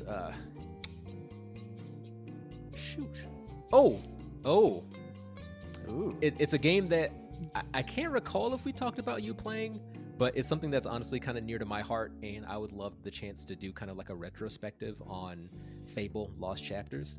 Ooh, wait. Is that like an outside of the mainline? It was the first Fable, but then it had additional DLC. Oh, Okay. I played 1 and 2, but I never played like the DLC for Fable. Yeah, so Fable is still one of those games that like it's. If somebody was like, "Oh, is Fable good?" I'd be like, "It's good. You don't need to play it, but it's good." But it's so close. But it's so close to my heart. It's such a fun, goofy game. It's so weird. It's normally if I like a game, I'll recommend it, even though I know it's not great. But like with Fable, maybe it's just in that weird kind of gray zone where I'm just like, I can't necessarily recommend it to you, but I do like it a lot. So I would love to do like a little retrospective on it, just because there's so many fun, like you said, goofy things about it. It feels so very much of a game of its time, where it's like, you look out and you can kind of see the open world, but you are 100% on a path. Like you, you really can't run out into like the grass or anything. You're on that trail, and sometimes the trail pushes out into the grass, and you can stay on the trail there. But it just felt so cool. I even like the story when you're going through as, that quote unquote chosen one. It follows like a JRPG-esque story. It does. You're a child and your home gets burnt to the ground by the big bad. And you're like, cool, I guess I'm going to go to this place where I can learn how to be a hero and then avenge my family. Oh, turns out that I'm actually a part of some kind of magical family, and my sister's a seer, a blind seer. And it just gets so, like I mentioned, it's very like JRPG. But I love it, though. I love that game so much. I love all the customization and the fun stuff. I really like what they did, even though it's not super concrete, that good versus evil system. So being able to be like, oh, I'm a bad guy, so look at these literal horns like sprouting out of my head like the devil with glowing red eyes. Or I'm such a nice person, I feed the homeless, I'm gonna have a literal halo and then like glowing light all around me. Super ham-fisted. Doesn't like the morality system, isn't it super easy to go one way or the other throughout the game? Like they have a food item called baby chicken that heals you, but you can also eat them to give you like +5 evil. So you can just sit there, buy a bunch of baby chickens from like a store, because they just sell them at a stall in case you want to go become the devil. And then you can just like, I imagine your character just shoving facefuls of baby chickens into their mouth. It's like them doing that. They're doing it like, but in front of some kids. They're like, it's like doubling it up. Hey kids, want to see something cool? The little birds are like squawking as they're getting crunched on. And then the same thing with like tofu. If you want to make yourself like not healthy, but I'm a good person, I'm gonna go vegetarian. So you eat tofu and it gives you like +5 good points. Really, so it's so funny. Like I love that game, and I think the story is actually very fun with Jack of Blades as the big bad and everything you kind of do to get up to that point. I don't know, it's a blast. I could kind of talk about that game a lot, which is like why I think eventually, if you do either go back and play Lost Chapters or we do a refresher, since it's all on Game Pass, we could always check that out. Yeah. What's fun too, and I know, Will, you have not, neither of us have had time to play it yet, but something I 100% want to get back to, and I hope I'm not like cheating by going with a second one, Slade, but Go ahead. I really want to talk about the Plague Tale games, and I want to do a review series that's like part 1 and then part 2 with like Innocence and then Requiem. Did we not end up talking about the first one? We talked about it like on like what you playing, like on the show section of it, but we both put out like tweets and like Instagram posts about this is an amazing game, everybody play it, but like we didn't actually do like podcast content for it. Gotcha. Right. Yeah, and I still need to play the second one because I was knee deep into Days Gone when that game came out. And I was like, oh man, I should really play this. I love the first one, and just never got around to it. 100%. Well, there's too many games and they're all too long, really. You were telling me. Yeah. No, I feel you. But guys, that's it. We're at the end of the Between Two Pods interview. Now, this is my favorite part, where the AMA is flipped. Would you like to ask me anything? I am so curious, Slade, because I've been admiring your wall art that you have behind you. Oh, yes, and I see a few different franchises in here, and I want to know: do you have console allegiances? Ooh, okay. So currently the hierarchy, right? Okay. It's PC. Okay, respect. Because a true cultured man, I see. It's PC, Switch. Oh. Now, which I feel like it's controversial, but it is controversial, but I like it. I work as a field engineer, so I'm gone all the time. So it is like my best friend. That's it's perfect. always, it goes into my work backpack with me constantly. And it's a good indie machine. It is. Xbox. Okay. And then PlayStation is sitting on bottom. Now, I didn't spend the money because I'm also a believer in digital media, and I know it's kind of a controversial thing to be now. Well, I'm the same way. I just bought the Series S, and I call it my Game Pass machine. That's That's literally what it is. is. That's what it is. It is the Game Pass machine. I don't buy games on Xbox. You know, if I want to buy it and own it, I buy it on Steam. Yep. But if That's it's fair. just something I need to review quickly or just play, oh, it's on Game Pass? Great, let me bust out the Series S and play it there. Yeah, I mean, and it performs so well too. It's like it's surprisingly well performing for like it's like it hits 1440p, doesn't it? It does, and it's so small as the other. Like it's sitting to the left of me right now. It's so tiny. Yep. Yeah, which is nice compared to other consoles I won't name. Okay. Speaking of that, that was going to be my question since you did bring it up kind of at the top of the podcast, and now we're coming full circle with it. What's the PlayStation beef? I want to hear all the tea. Let's hear it. What's Let's going hear on it. with the PlayStation? Right now with PlayStation, it just feels like all they have is Spider-Man, Last of Us, and God of War, and there's I don't feel like I ever hear anything else. I'm currently using my PS5 to play Red Dead 2. Actually, now that I'm saying this, I've used it more for playing PS4 games than I have PS5 games. Like I replayed Bloodborne on it, mainly for the faster loading times, which is nice. Resident Evil 4, Final Fantasy 16. I mean, come on. I man. really hated Resident Evil 4. The remake? I played the first one. Okay. Original. I played it for the first Well, if time. you don't like as it, an you adult. won't like the remake. If you didn't like Well, that one. I would say it depends on why you didn't like it. Because if you don't like tank controls, then that's The completely. tank controls are fine. Okay. The tank controls are fine. It's the I don't like camp riding. I Oh, think it's yeah, no. kind of I think it's an excuse for like bad riding. Oh, interesting. Yeah, I think that's what it is. So don't what you're like saying it. is you're not an Evil Dead fan either. No. Shot through the heart. Will's about to punch the Yeah, air that- right that- now. That really hurts. That really hurts my soul. That hurts my So, but spirit. the biggest thing though, the biggest problem I have as well is the controller. Okay. Okay. All right, So so- a fan of the DualShock. Well, yeah, so the newest one, right? Which I'm holding it up. They can see it. Couple things. First of all, the battery life sucks. Thankfully, I'm sitting 6 inches away from it, so I can just USB in when it needs to charge. I don't understand why it needs a trackpad. The answer is no, it doesn't. I can't justify this thing in any way. But what if you want to swipe up in Ghost of Tsushima so the wind can blow you in the direction you No. need to go? The haptic triggers whenever, so like playing Horizon, what's the newest one? Forbidden West? Yeah, So in playing it, like every now and then I would think like, oh, my controller's broken. No, it's the haptic triggers. I would just forget that it's a thing. Yeah, that's Oh, sticky. Yeah, I do think it's got some of the best vibratory motors in it, like Oh, yeah. playing the Demon Souls remake, right? Or when people Astro's Playroom, man. Or in I still haven't Returnal, touched that. I where always it's like forget the about rain Oh it. my is sprinkling god, down dude, on you your have Returnal. to. It's awesome. If you play anything on the PS5, fuck their first party lineup. Play Oh, yeah. Astro's Play Astro's, Playroom, yeah. dude. That's Like an that awesome is gonna that might change your mind, Slade. You're gonna really hate what I'll tell you later. What I have to I have to replay on the PS5. But Okay. The vibratory motors though, like, so have y'all played Demon Souls remake? No, I haven't played I, So, I like- want to. I haven't. So like when somebody yeets like a firebomb past your face, you literally feel it like from one side of the controller to the other, That's very like as nice. it goes by, and that's awesome, I see you, right? Blue Point. But we could put more batteries there where those vibratory motors are. And the that's other true. the other True. thing is, I don't know what game started me on this, and I've been asking other podcasters. We all play a lot of games. The share button. Yep.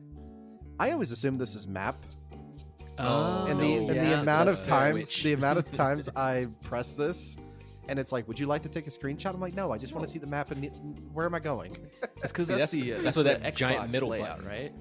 Well, this was a Switch layout, at least Not for Tears anymore. of the Kingdom. Is a Yeah. So map now left button. on the Xbox, that's the community It's the button. center button, right? Yeah. It's the community button now. So, I but don't also, you know what this thing does? It's just a controller. It doesn't have any fancy gimmicks, and the batteries last forever. They do last forever.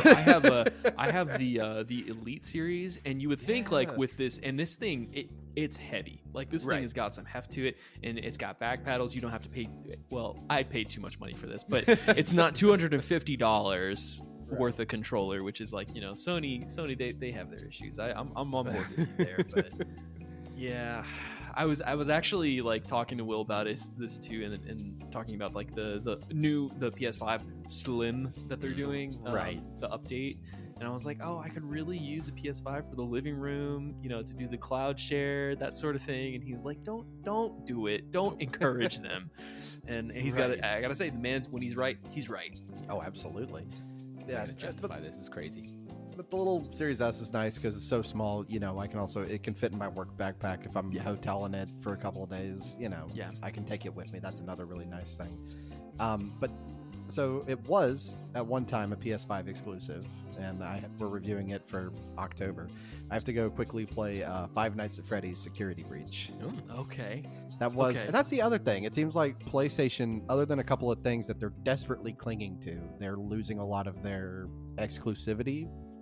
Yep. Right, for certain titles. For sure. And that's a problem because that's all consoles are good for, and I know I might be stepping on some people's and that's really the only reason you get it. And you say I want these exclusives or these, right? Like when I got my PS5, the first thing I got for it was Deathloop, which I don't know if y'all have played. It's tremendous. You should. So you ended up liking Deathloop? I love Deathloop. Okay, I think it's really good, but then I can't say it's my favorite PS5 game anymore because it's on Game Pass. Yep. Yeah, because it started. Yeah, you're right. Because it did have a time. Arcane had a time exclusive, and that was right when they were transitioning to being an Xbox game. And then obviously Redfall happened. But right. So I picked up my PS5, and then like 2 weeks later that happened, and then I was looking at it like sitting here on my desk, and I'm like, I should just waited. I shouldn't have done that. That's so interesting. That's so interesting. Something that has been nagging me though, Slade, that I really want to ask you because it's on your wall again. Okay. Are you a Halo 5 fan? Are you a fan of Halo 5? I thought it was okay. It's a cool picture for sure. Thank you. I had a buddy of mine who was a GameStop manager. Oh, okay. And the ones that they would hang from the ceiling. Yeah. That's where the Fallout 1 and the Halo 1 came from. Sweet. Oh, okay. That's sweet. So he was like, "Do you want these?" And I was like, "Yeah, I can throw them on the poster wall. That'd be cool." Heck yeah. That's perfect. That's perfect. Yeah, the poster walls are always a good look. Yeah, there's a lot of different things that might be kind of hard to tell. Like there's a portrait. That's what I'm pointing to. That's Cave Johnson, my man. Yeah, from Portal. The boy. You've been Nick, working please on tell the me you've played combustible Portal. lemons. Yeah, 1 and 2. Okay, love, all right. Portal. You missed out on some other classics. I don't know. I'm getting caught up on the Source He's Engine getting caught up games. there, I still slowly haven't but played surely. TF2, but I've now played Half-Life 2 and Portal and stuff. So we're good. We got our bases covered now. We're getting you there. He said we're getting you Slowly there. but surely. Yeah. Yeah. There's another portrait next to him. You ever played Layers of Fear from Blooper Team? No. I've heard of it, and Okay. I think people got confused with our last Spooktober 2022 because I called it Levels of Fear, and maybe I thought they were like thinking I was doing like a play on words, but no, I've heard people say that they really enjoyed that from Blooper Team. That's where they cut their teeth. Yeah, it's a spooky walking simulator. Back when I was streaming a lot before I, sunk my teeth into podcasting, Right. I was playing this, and then I met the development team at a convention, and they signed and gave me that. Oh, Okay. Sweet. And it was I thought that was very nice of them. Yeah, that streamer to podcaster pipeline is serious, isn't it? You know what? I like this so much more. It's a lot. You like easier. streaming more? No, I like this. Podcast. Oh yeah. This I like it. this is real. Podcasting's way easier to do. Yeah, I still stream. I still get a little bit of money here and there from Twitch, and they give me just enough because I hit affiliate. They give me just enough to be like, oh, maybe I should still stream every now and again. But I was talking to Will about it the other day, and it's like, it's one of, I won't say it's the least enjoyable experience because I have had good times on stream too, but it's also like one of the most distracting experiences because I struggle with ADHD as it is, and they talk, it's like literally in the name, the Twitch streamers, like you're bugging out, you're trying to talk to chat, you're trying to not get completely railed by the enemy on screen that you have playing in the game as well, and it's just and then also having that constant, it's like they say the best streamers are the people who can just talk to themselves like a psychopath, and that's what I struggle with. I will sit there on stream and I'll have long streams. I'll like stream for like 4 or 5 hours at a time, and the majority of that, if nobody's like really engaging with me, is just silence, and that's like a no-no. Yeah. I've had that too, but I had like 12 or 15 people watching, and I was like, really? And I was like, I haven't said anything in like an hour. Y'all good over there? Just checking in on you guys. How are we doing over here?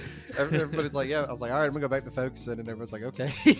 Yeah, it's a special line to like walk, I feel like, yeah.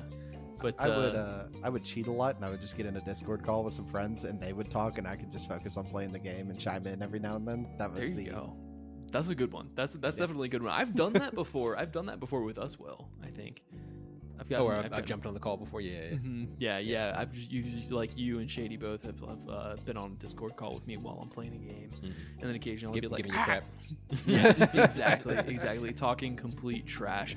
William is infamous for jumping in my streams and being like, "You garbage, playing on assisted mode. Who are you?" Yeah, baby mode. You got the pacifier in. That's like, something that if anybody listens to this episode and they want to know about the Friday Night Gamecast, I am a baby mode advocate over here. That's okay, advocate. That's fine. I'm a 30-year-old. I don't have time to be slamming my head against reflexes. God of War mode to try and beat Na. And who I might remind, by the way, he didn't even beat her in God of War. Right, he had to turn the difficulty down. The shame this man feels. But I beat everything else. That's on true. Hard mode, and it was not worth it. I honestly can't believe that you beat in God of War Ragnarok is what we're talking about, by the way. Right. I can't believe that you beat Rolf. King Rolf. He wasn't hard. He wasn't hard after. What about those three berserkers? They were way harder. They were way harder. Yeah, but no, Rolf was not that hard. I had the hardest time figuring out his moveset. Really tough. I had to figure it out very quickly because if he touched me, I died. So I didn't. Yeah. That's the great thing about playing games on anything other than like normal or easy. Like hard and above's normally, like even Tears of the Kingdom we're playing on, right? There's not any kind of hard mode built in. But if you don't go out there and grind hearts, then you're inadvertently playing on hard mode. So for the first like 10 hours of the game, I had 4 hearts. And every time something hit me, it instantly killed me. I said, "This game is bullshit." I was like, "Why are you playing on impossible mode, bro? Just do some shrines. Why are you doing Zelda impossible run?" I have the 0 level armor and 4 hearts and 1 stamina wheel. I'm like, "Why is this game so broken? This is ridiculous." Well, it's like, you ever seen the people who speedrun the first one, Breath of the Wild? Yeah, nuts. They go like I think it's like 28 minutes or something like that. And they go in there with a stick and like a leaf shield, and they're like, "All right, we're fighting again." And we're doing it. I'm like, "Oh, okay." Even getting to that point, like the bomb surfing where they go flying across the map. Yeah, like, y'all are sick people. Like, I can't do this. I'm over here sprinting across a field and have to stop every 10 seconds because I ran out of stamina, and they're just like bomb tricking across the map. I'm like, okay. I'm glad. The craziest thing that I have seen too is like in Tears where people will play and then they'll like attach rockets to their shields, and then they'll do the shield surfing with the rockets, and they'll just like literally just sky surf, and I'm like, why am I not on this level as a gamer at this point in my life? Right. Or the other, it's like, who showed you how to do this? How'd you figure this? You know what I mean? It's one of those. I'm like, because I have a 9 to 5. Like, I can't practice this stuff. If I get into play the game, I have a select amount of time in order to knock this stuff out. Right. And that's part of why I believe in the easy mode thing. Sometimes I just do it for a time saver. You know what I mean? 100%. I've done my time with Souls games. Have you played all of them, just out of curiosity? I've done. All right, so I haven't finished. We were just Demon Souls. I haven't finished its remake yet. Okay. Because I always, with the way it works for me in a Souls game, is that I'll get to a boss that I can't beat, put my controller down, and like, all right, I'll see you in 3 months. Yeah. I'm gonna go cool off and come back. It's like me, except that 3 months turns into never. February 31st. Eventually the bug will hit me. I'm like, oh, I should play a Souls game again, and then I just pick right back up, and then I beat the boss in like the first try, and I'm like, oh, that was easy, and I get to the next one and just get handed. Yeah, you get. That's what's so crazy about FromSoft is that they do such a good job of making you get in your head. And it's like, and that happens to me in a lot of games where it's like, okay, I realize I need to get some space away from this because I'm just, I'm in my head too much. I'm not approaching it the way that I should in order to be successful, and that's what's so interesting. Do you have a really good rage quit moment? Rage quit moment. Oh, Will, have I rage quit? I feel like I've rage quit on stream before. Yeah, you did. I'm trying to remember what game it was because I remember you definitely did rage quit on. Oh shoot. It wasn't. Was it RE4? I think it was the original. The RE4. Original RE4 definitely was one time where I was like, I cannot fucking do this. This is absolutely ridiculous. And it was like one of the ones. It might have been the cabin. The first time I went into the cabin scenario in the original Resident Evil 4, which if you know how to play that, it's like ridiculously easy. But I didn't, and I did everything that you're not supposed to do in that scenario. And I was just trying over and over and over again. And that's what I struggle with is in games where it's like I can't figure it out. I can't understand what the designers or the director is asking me to do in that scenario. And that's definitely been a rage quit moment. Elden Ring, I kind of like, it wasn't a rage quit. It was just like, wow, this is a lot right now. I'm gonna need you to take 3 steps back, and I'm gonna come back to you again February 32nd. Yeah.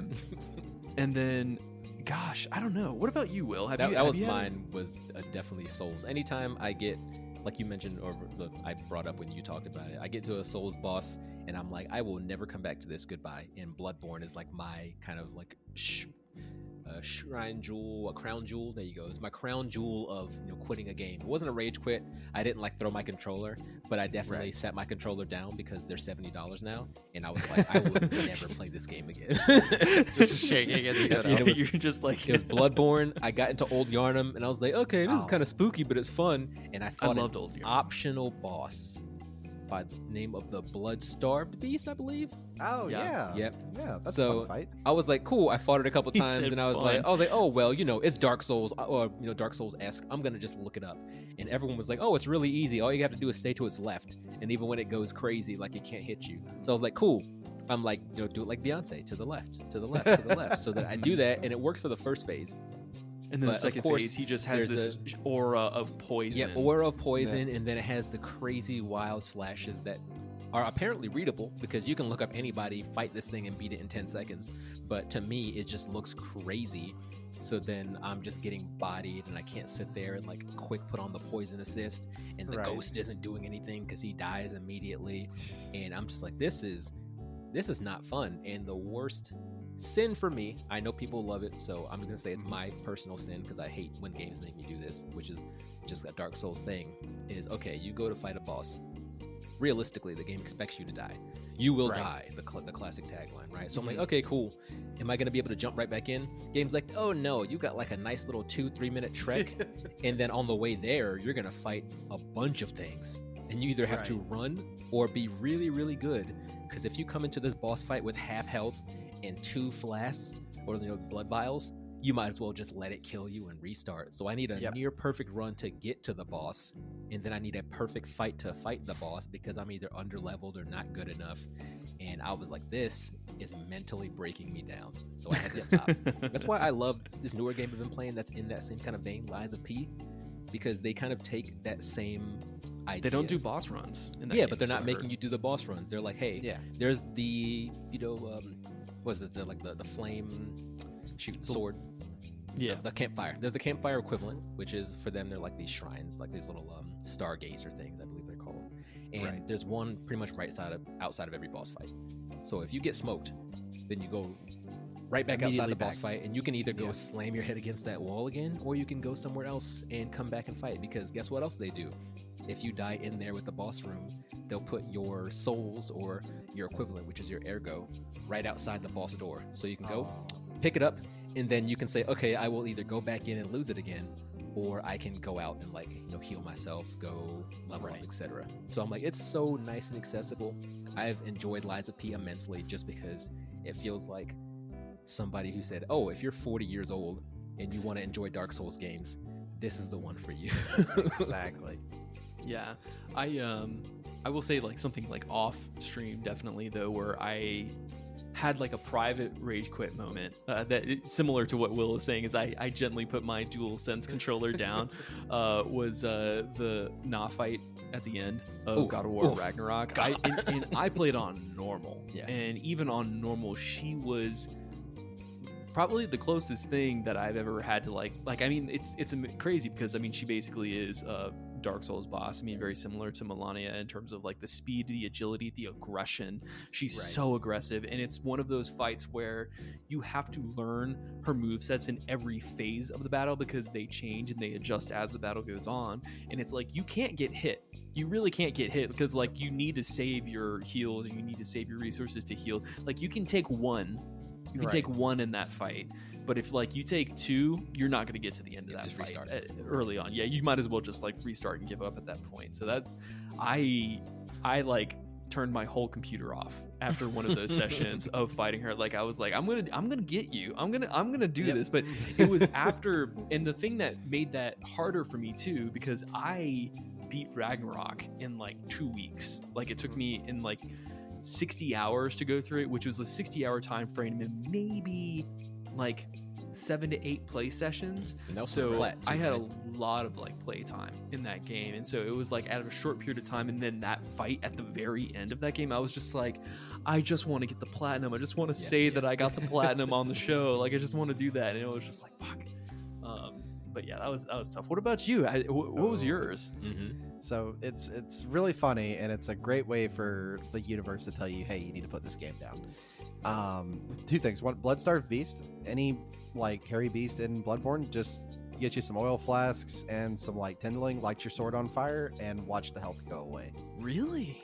I think I tried it, and I still got beat up. I don't know what it was. Like, I think at that point I was too much in the rage zone, so I was just throwing myself at it. Yeah. It was like I remember with the Bloodstarved Beast specifically, it's like you got to balance the fire and use your antidotes like aggressively. Fire, yeah. So as long as you balance the two of those out, that fight's actually really easy. Yeah. But I used to play a lot of competitive Rainbow Six Siege. Ooh. I used to play a lot, and I got killed by somebody just randomly shooting through a wall, and I slammed my hand on my desk so hard, my computer restart. It said, you get a timeout. Dun dun dun dun. And having to type that to the group I was playing with the Discord, like, hey, I hit my hand on my desk so hard that my computer reset. Mm-hmm. That'll humble you very quickly. Oh my god! Oh my god! I couldn't imagine if I did that. Sitting there like this. Oh my god, that's amazing. Yeah. So if you ever need to be humbled, that's a great way to do it. Yeah. Here's a question that I have for you that I'm super curious about. It's a question that I recently got from a friend in our community that was asking me while I was streaming the other day, and they were like, out of like, you know, what it has been your favorite anime game that you've played that's like a game based off of an anime. Alternatively, what is a game that you want to see that gets like AAA treatment from one of your favorite animes that hasn't already been done? Because I see the Wings of Freedom shirt, so I was peeping the shirt. Yes, sir. Oh, you want to peep the shirt? Hang on. It gets better. Oh, he's got the chair. secret lab chair. Yo, Let's sick. go, Slade. That's sick. My So- soldier's rage. I think Attack on Titan could do so well with the great AAA game. I just don't know who I'd want to give it to. I That's the mean, problem. Insomniac. You know what I'm Yep, saying? They yep. already got For the those- movement, that's the for the thing. movement, For yeah. the movement, exactly. yeah, you have to give it to Insomniac, I suppose. But I don't know. Or I could see Team Ico. who? Team Team Ico, Ico, yeah. that worked Team on Ico could Shadows of the definitely Colossus. do Yeah. If they have enough like people on their team that could figure out, because you gotta nail using the gear, like the ODM gear. You for get sure. it because that's like the thing, right? That's the Attack on Titan Right. thing. Have but Have you ever for sure. played the Attack on Titan game? No, they There always is- look cool though. Are they good? I Or are see they it on. Yeah, I see it. They're on, not that great, it's a to bummer. be They just honest. look so Somebody's made a VR mod where in VR you can go yeet yourself around Shiganshina. I want to try that, but I also don't want to throw up Yeah, all let's over see the my motion room either. sickness, That's- Yeah, that's like I can see getting motion sick very easily. right. You need one of those gyroscope chairs where like it actually turns you upside down when you're doing Yeah, it. exactly. I got to be strapped into this thing and spinning around. But I will say the games are okay. They're nothing major to write home about. They take place at like the end of the first season, Okay, and there's like 2 games listed on Steam, and they're basically the same. interesting. Yeah. The other one. So I guess it'd have to be Attack on Titan, but I don't really have a favorite anime game unless you want to count Persona 5. I mean, that's pretty Which- anime to me. So. Yeah, I'm- which yeah, does have it's- its And own Persona anime. has its own anime. I was about to say. Yeah, it does. Yeah, Yeah. that's true. Unless you want to, which is like my favorite JRPG. So And it's funny Yeah. too, because the ODM gear, like you mentioned, it definitely makes Attack on Titan. But I would be 100% happy if they made a kind of Godzilla Destroy All Monsters-esque game where all the Titan shifters are fighting each other. yeah, Yep. So then Oh. you have just different maps, and then you could be Eren in the fighter Titan, and then you'd be Yeah. fighting Jaw Titan Peak, and then you That'd just be- like slam her across the face. You have your combos, you have your finishers. It'd be awesome. You could do it like, do you remember Left 4 Dead 2 when you could like play as the zombies? You get to play Yes. as the special titans. That would That be would really be cool. That would That'd be so fun. Scary. That would be Just awesome. like That would running be so around, fun. and then you get your legs chomped off like Eren did in season 1. You're just zipping and just. Yeah. That also probably lend itself pretty well to VR too, like being able to take the controller, like reach out, and, like grab some up. Just grab somebody, smash some poor Marco, yeah, and just then squish them, throw them across somewhere. That'd be gross. But you have any other animes? I guess in that same vein too, because I was gonna ask as far as anime, since I peeped the shirt. What are you currently watching? What's on your docket right now? Are so you a I just JJK guy? What's happening? Yes. Oh yes, big JJK guy. So let me pull up my Annie list real quick. I can tell you. So I just wrapped up some stuff for the summer season. Okay. I'm a little behind on my list. I'd say a Sony Santa Monica Chainsaw Man would be really good. It'd be fun.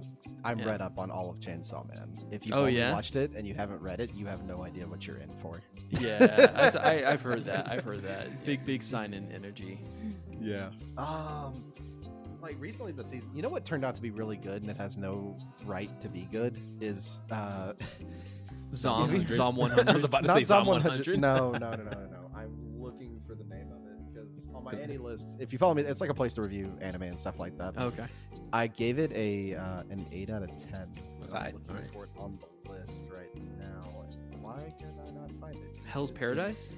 No, I didn't really enjoy Hell's Paradise. I Yeah, thought I it was kind of too slow and a bit if boring. any of those help, I was reincarnated into a fridge in a restaurant. Yeah, the vending machine one. It was Oh the my vending machine goodness, one. It was. It's like help. I was They're reincarnated so as, well as written. Gordon Ramsay's fridge. Here And I it was is. like, No, please. no, I gave it a 9. Never mind. Reborn as a vending machine. I now wandered the dungeon. It I'm is so angry. It is so genuinely, it's so good. I mean- it has no right to be. It's stupid on every level, and it acknowledges that it's dumb on every level. Yeah. I mean, like, well, it's similar to the one like I was telling Will about a few years back. His that time I was reincarnated as a slime. Yeah. Is it completely like it's like a world building? They talk about like geopolitical conflict, and they have like these really deep, like mature themes that they're exploring. And it's like, why are they going to put this in this anime? Why are they doing this to me right now? I want to remind listeners that we were told earlier that RE4 is not one of his favorite games because of the camp humor. Get him, Will. And then here we are. It's serious. It's serious at camp, but if you're gonna lean into the stupid and comedy of it, I can let it slide. All right. Yeah. There's a difference. Sam Raimi is flying down to where you are right now. Yeah, He's knocking so on your upset. door. That's fine. I'll tell him why he's wrong. He said, look at Spider-Man 3. Now look in the mirror.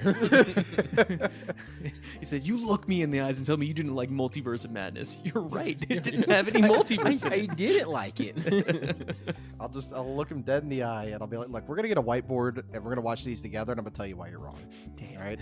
Have you watched any Blue Lock? You a sports anime guy at all? No, I haven't. There's the F1 anime Okay. that's coming out.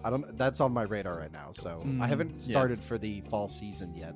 I do know on my fall listing though is Rising of the Shield Hero. Ooh, oh, that's such a good one. That's a sad anime.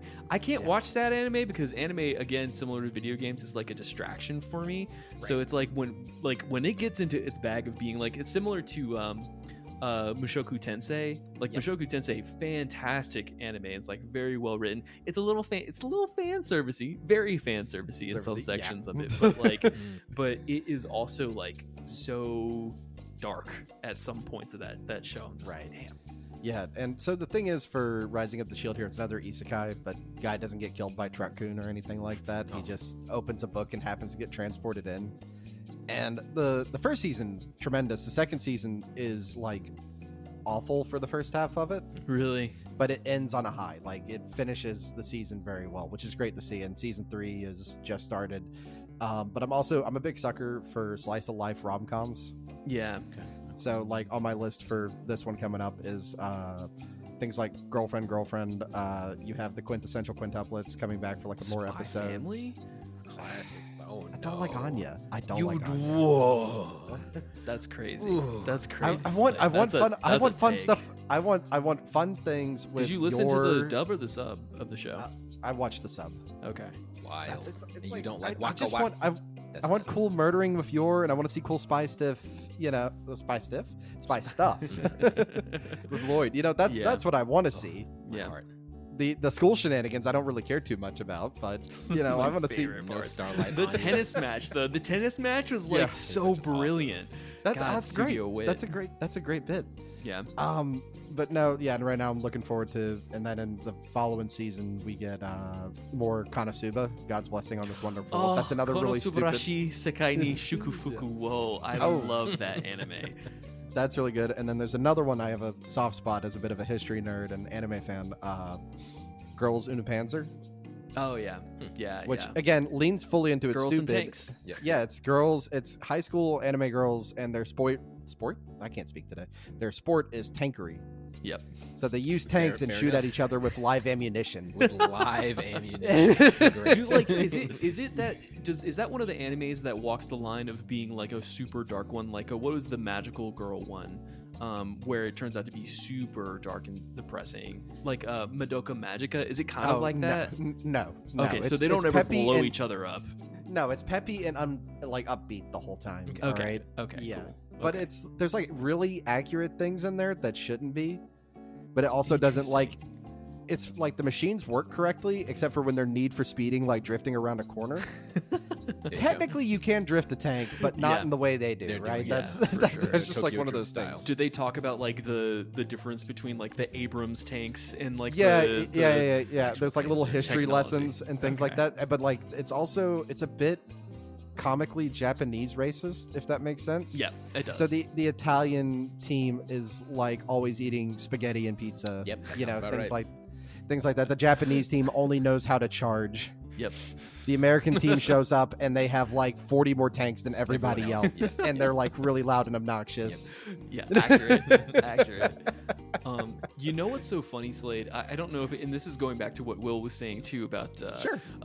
how to pick up is it wrong to pick up a girlfriend in a dungeon? Yeah. So I got so into the first season of that anime that I actually went back and I started reading the light novels, which the light novels are actually really, really good. And then I started thinking, I was like, you know what? This would be a great video game. Because it's like the story itself is like the perfect gameplay loop. Like it's the idea of him is just leveling up, but then it's tying like all of like the Japanese styled Greek gods who are playing like war games with each other, and like they're using the different, player party and stuff like that to like achieve certain things. That would be, I don't know, maybe they have made like a video game out of it. They but probably have, and we just don't get it over here. It's yeah. could be like maybe even just like a mobile game, because those happen all the time. Yeah, it's over in Japan. But like Chainsaw Man, that's a good example of one that could, because like with everything, you've both watched Chainsaw Man. Yep. I've seen the first season. I haven't read anything beyond. Okay, beyond so that. I you want understand to. the premise then, because the premise is essentially, if it's feared, it can be a devil, and then depending on how much something is feared or isn't, that depends on the strength. Strong That it is, could be like a fun, maybe boss rush kind of video game, Yeah, that would be cool. That'd be cool. I can see that. Yeah, like, So but I mean, if I told you, like, currently for what we're reading, like, if I said Gordon Ramsay was a devil, you'd have to believe me, because it's true. It's not actually Gordon Ramsay, but it's the chef devil, all right? Chef Devil, yep. Gosh. Yeah. Oh man. Yeah. Oh, it's a great read though, honestly, and it's so quick. Is the other thing, like, you'll just snap right through it. I really hope it gets a good second season, because they have so much more to work with. Chainsaw Man. Yeah. There's, for the English publication, it's up to book 11, and the anime ends like halfway through book 5. Oh wow. Okay. So They there's still got plenty. a while to go. Nice. Yeah, like Santa Claus is, man, that's gonna take a couple episodes. Yeah, it's gonna be a while. Yeah, my heart isn't ready, because I got so attached to so many of the characters, and when I finished the first season, Don't say Will- anything, Slade. Don't. I need to see got- his face see- in real time. See, This the man thing is so like, good at avoiding spoilers. He's avoided JJK spoilers. He's Yeah. avoided Really? uh, Yeah. I Chainsaw don't Man know spoilers. anything. So I need to see his face in real time for sure. we gotta watch it. We Yeah, gotta watch it for sure. I'm about to- my girlfriend's never like watched anime, and the first one I threw her into was Attack on Titan. Oh, you're sick. Of all things, You're a sick man. yeah, That's I a know. good one though. Attack on Titan is a popular girlfriend reviews positive game though. Let's say Sarah, Is it quality? Will's wife, Yes. who Is it- infamously hates anime, Yeah, she likes it. likes Attack on Titan. Is it quality? Yes, but I'd say two things. One, if you start your significant other, no matter who they are, on Attack on Titan, one, you're starting the bar very high, so you can't go back and watch like the average shonen. You can't watch like, Konosuba Yeah, after no, watching Attack on right. Titan. It gets better. No, enjoy My Hero Academia. Yeah, no, they'll be like, why is this guy whining the whole time? I'm like, no, just wait, it's fun. You can't do that afterwards. You gotta right? wait You got- 200 episodes for the Yeah, fight. you've got to. One Piece. Oh yeah, 800 episodes later, yeah, it gets good. No, you can't do that. So no, you can't start off that high of a bar. And then two, if you have an SO that's used to the show, if they're used to something like Game of Thrones, then I guess they're kind of used to it. But if they're used to watching like sitcoms and things where they get attached to characters that last 8, 9, 10 seasons and it's fun, they're gonna be like, oh, I really like this person, and you're like, There was a lot of that, and I'm sitting like on the couch next to her, and I would just kind of like lean back. I don't want you to see my face right now. Can't let you see the little smug smile that I have. This at guy's the so moment. great. I can't wait for him to find the basement that he's looking for, that he's been talking about his whole life. It's like, Yeah. well. yeah, it's bad news. But you know, I will say really quick though, Will, is that it's unfortunate because I have like managed to avoid spoilers, but I just got spoiled on Resident Evil Village because when you switched over to the raid. Well, yesterday? so we share a couple of group chats, right? And then like obviously we go back and forth between the group chats. And you sent, I believe, in our group chat the thing on Instagram, and you were like, Nick, don't watch this video. Yeah, so I And said, was don't like, look at the "All comments. Yeah. And then I switched over randomly to the Friday Night Gamecast Instagram account, and then I clicked on the Reels page, not realizing I was on the FNGC account. And then I guess because the accounts are shared, it's the same algorithm, so they suggest the same videos. And I swiped up on the video, and I was like, I didn't get it. And then I went to the comments, and they like talked about Ethan Winters, and I was just like, I guess I don't have to play Resident Evil Village not how now, that baby. We already know what's happening. I was gonna say, like Instagram, I think is like the worst place for spoilers. Really? Yeah, because they just drop the Yeah, reels in, especially if you're swiping. They'll just like, people don't put spoilers 3, 2, 1. They just say, boom, here's the content. Yeah, you're like right into it. Like with even episode, like the episode Jujutsu Kaisen will drop, and like a nanosecond later, somebody's made like a reel. Of So the big many fight or people whatever have been happened. posting stuff, and that's the problem with Twitter now too, is like working on Twitter and managing Twitter like for content and managing like your podcast like page and stuff like that. You're just on your For You page, and then you see like footage of a show that you want to watch later on, but you don't have the time to right now, and then you're like, fuck, man, You just gotta mute everything. and that then you care just see about. everybody thirsting over Nanami, and I'm just like, well, this is cute. This is definitely cute. TikTok is like that too. TikTok will like 100%, show yeah. clips, and it'll just be like girl reaction videos to Nanami being like a 9-to-5 daddy. So Yeah, imagine if this thing came out a couple years ago. They were like, "Wow, Snape is dead." I'd be like, Yeah. "Oh my god, the book's not even out yet."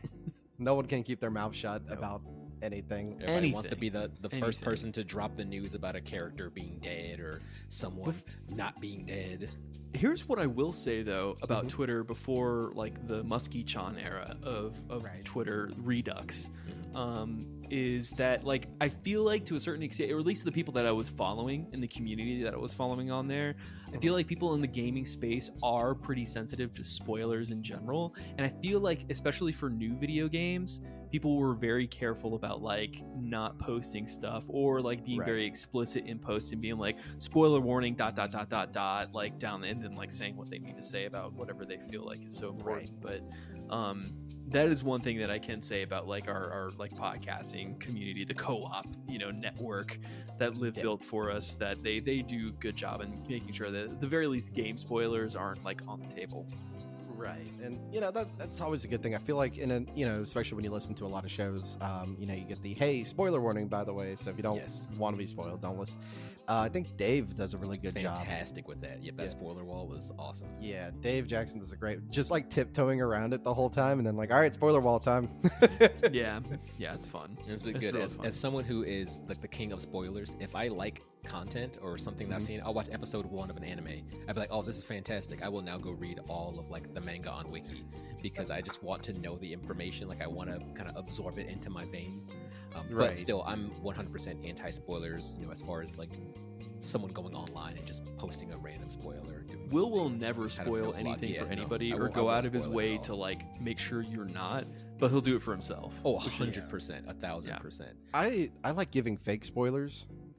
Oh, so to misdirect people? Yeah, because if I feel like they're about to spoil it for themselves, I'll like throw something in that just ruins and keeps them away from it. Yeah. That's what I like to do.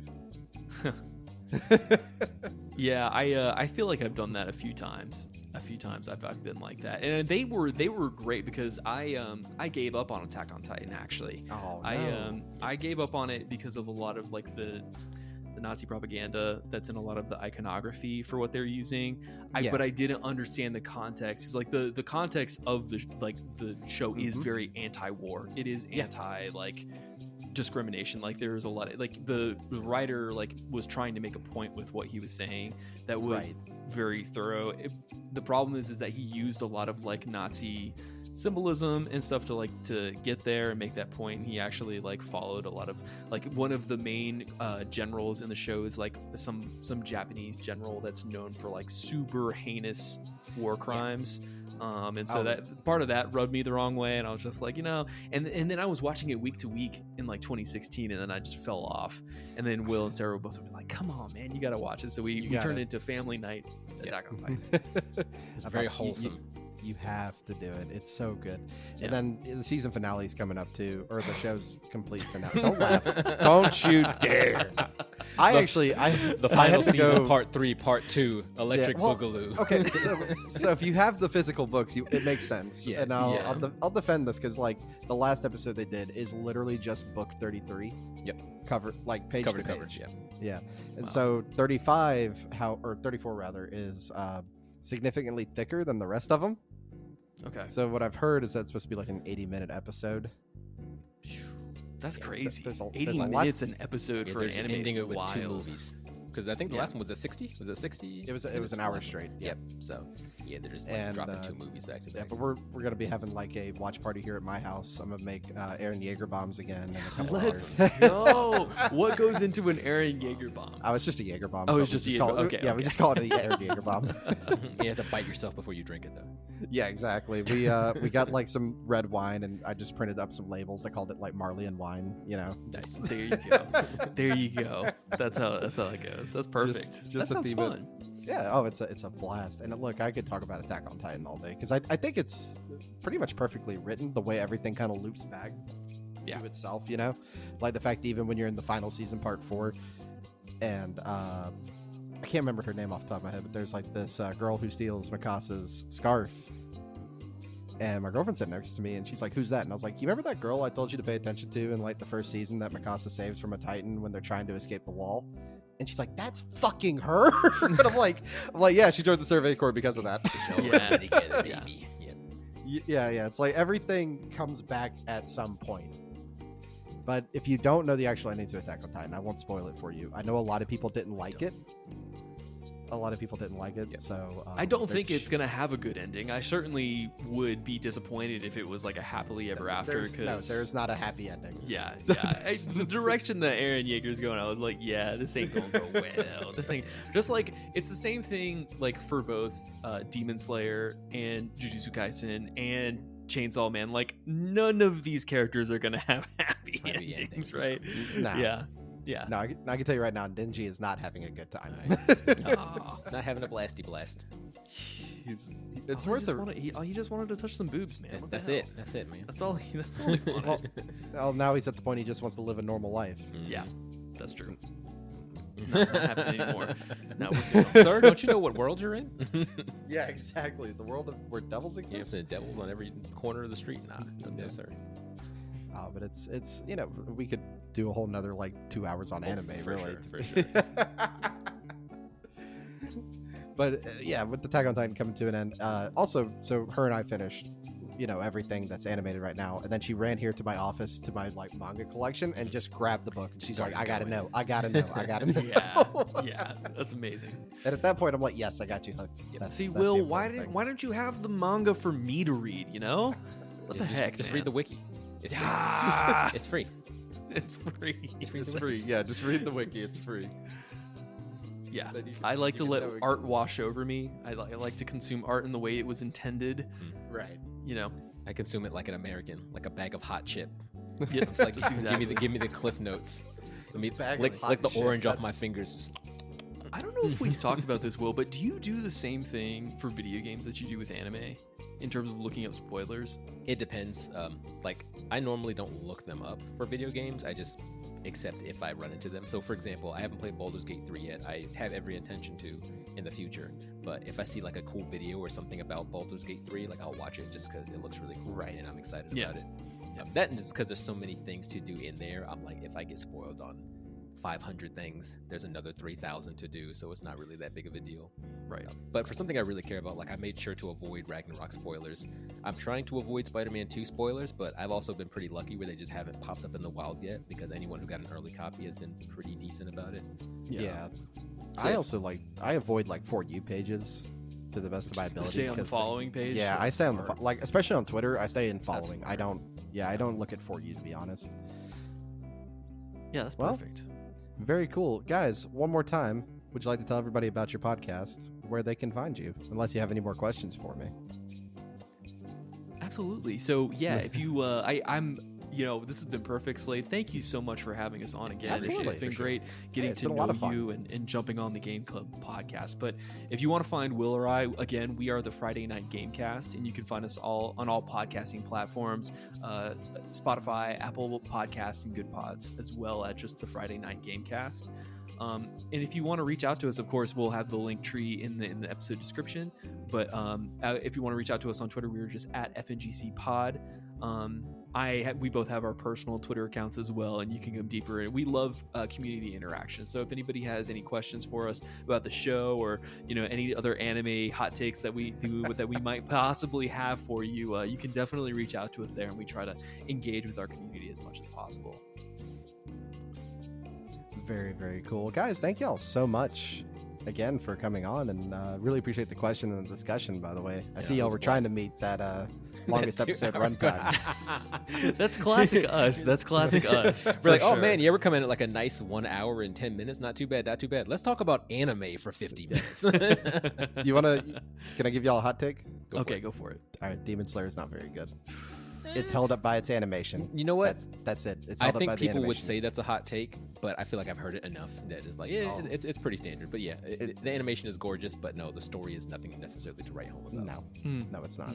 But I do like it though. I do like it. I need to get caught up on the newest season. I haven't the even Swordsmith? started it Oh, yet. so Yeah, good. I like yeah. the But Swordsmith arc. It's so fun. yeah, I'm gonna go just binge watch it probably. Maybe today if I have time while Smart. I'm playing Five Nights at Freddy's. You could do it. Are you gonna go watch the Five Nights at Freddy's movie? Yes. Oh yeah. Fantastic. So you're an FNAF like guy.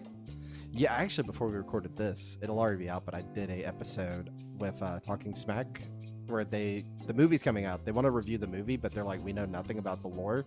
And I was like, oh yeah, I could I got you. figure that out. Yeah. And I didn't go under the iceberg, is what I told them. I was like, this is all surface level information for this next hour, and I'm not going deeper. Yeah. Yeah. I'll come back on for the Eldritch Horror version. Yeah, I was of like, Five Nights look, at Freddy's. like if I go too deep, I'm gonna look like Charlie Day doing the Pepe Sylvia Yes, bit. yes, Yeah. Yep. yes, Yep. yes. Yeah. Exactly. Exactly. Exactly. Well, actually, we're going to get out of here now. So thank you very much for listening, everybody. We'll see y'all in the next episode. Thanks. See ya.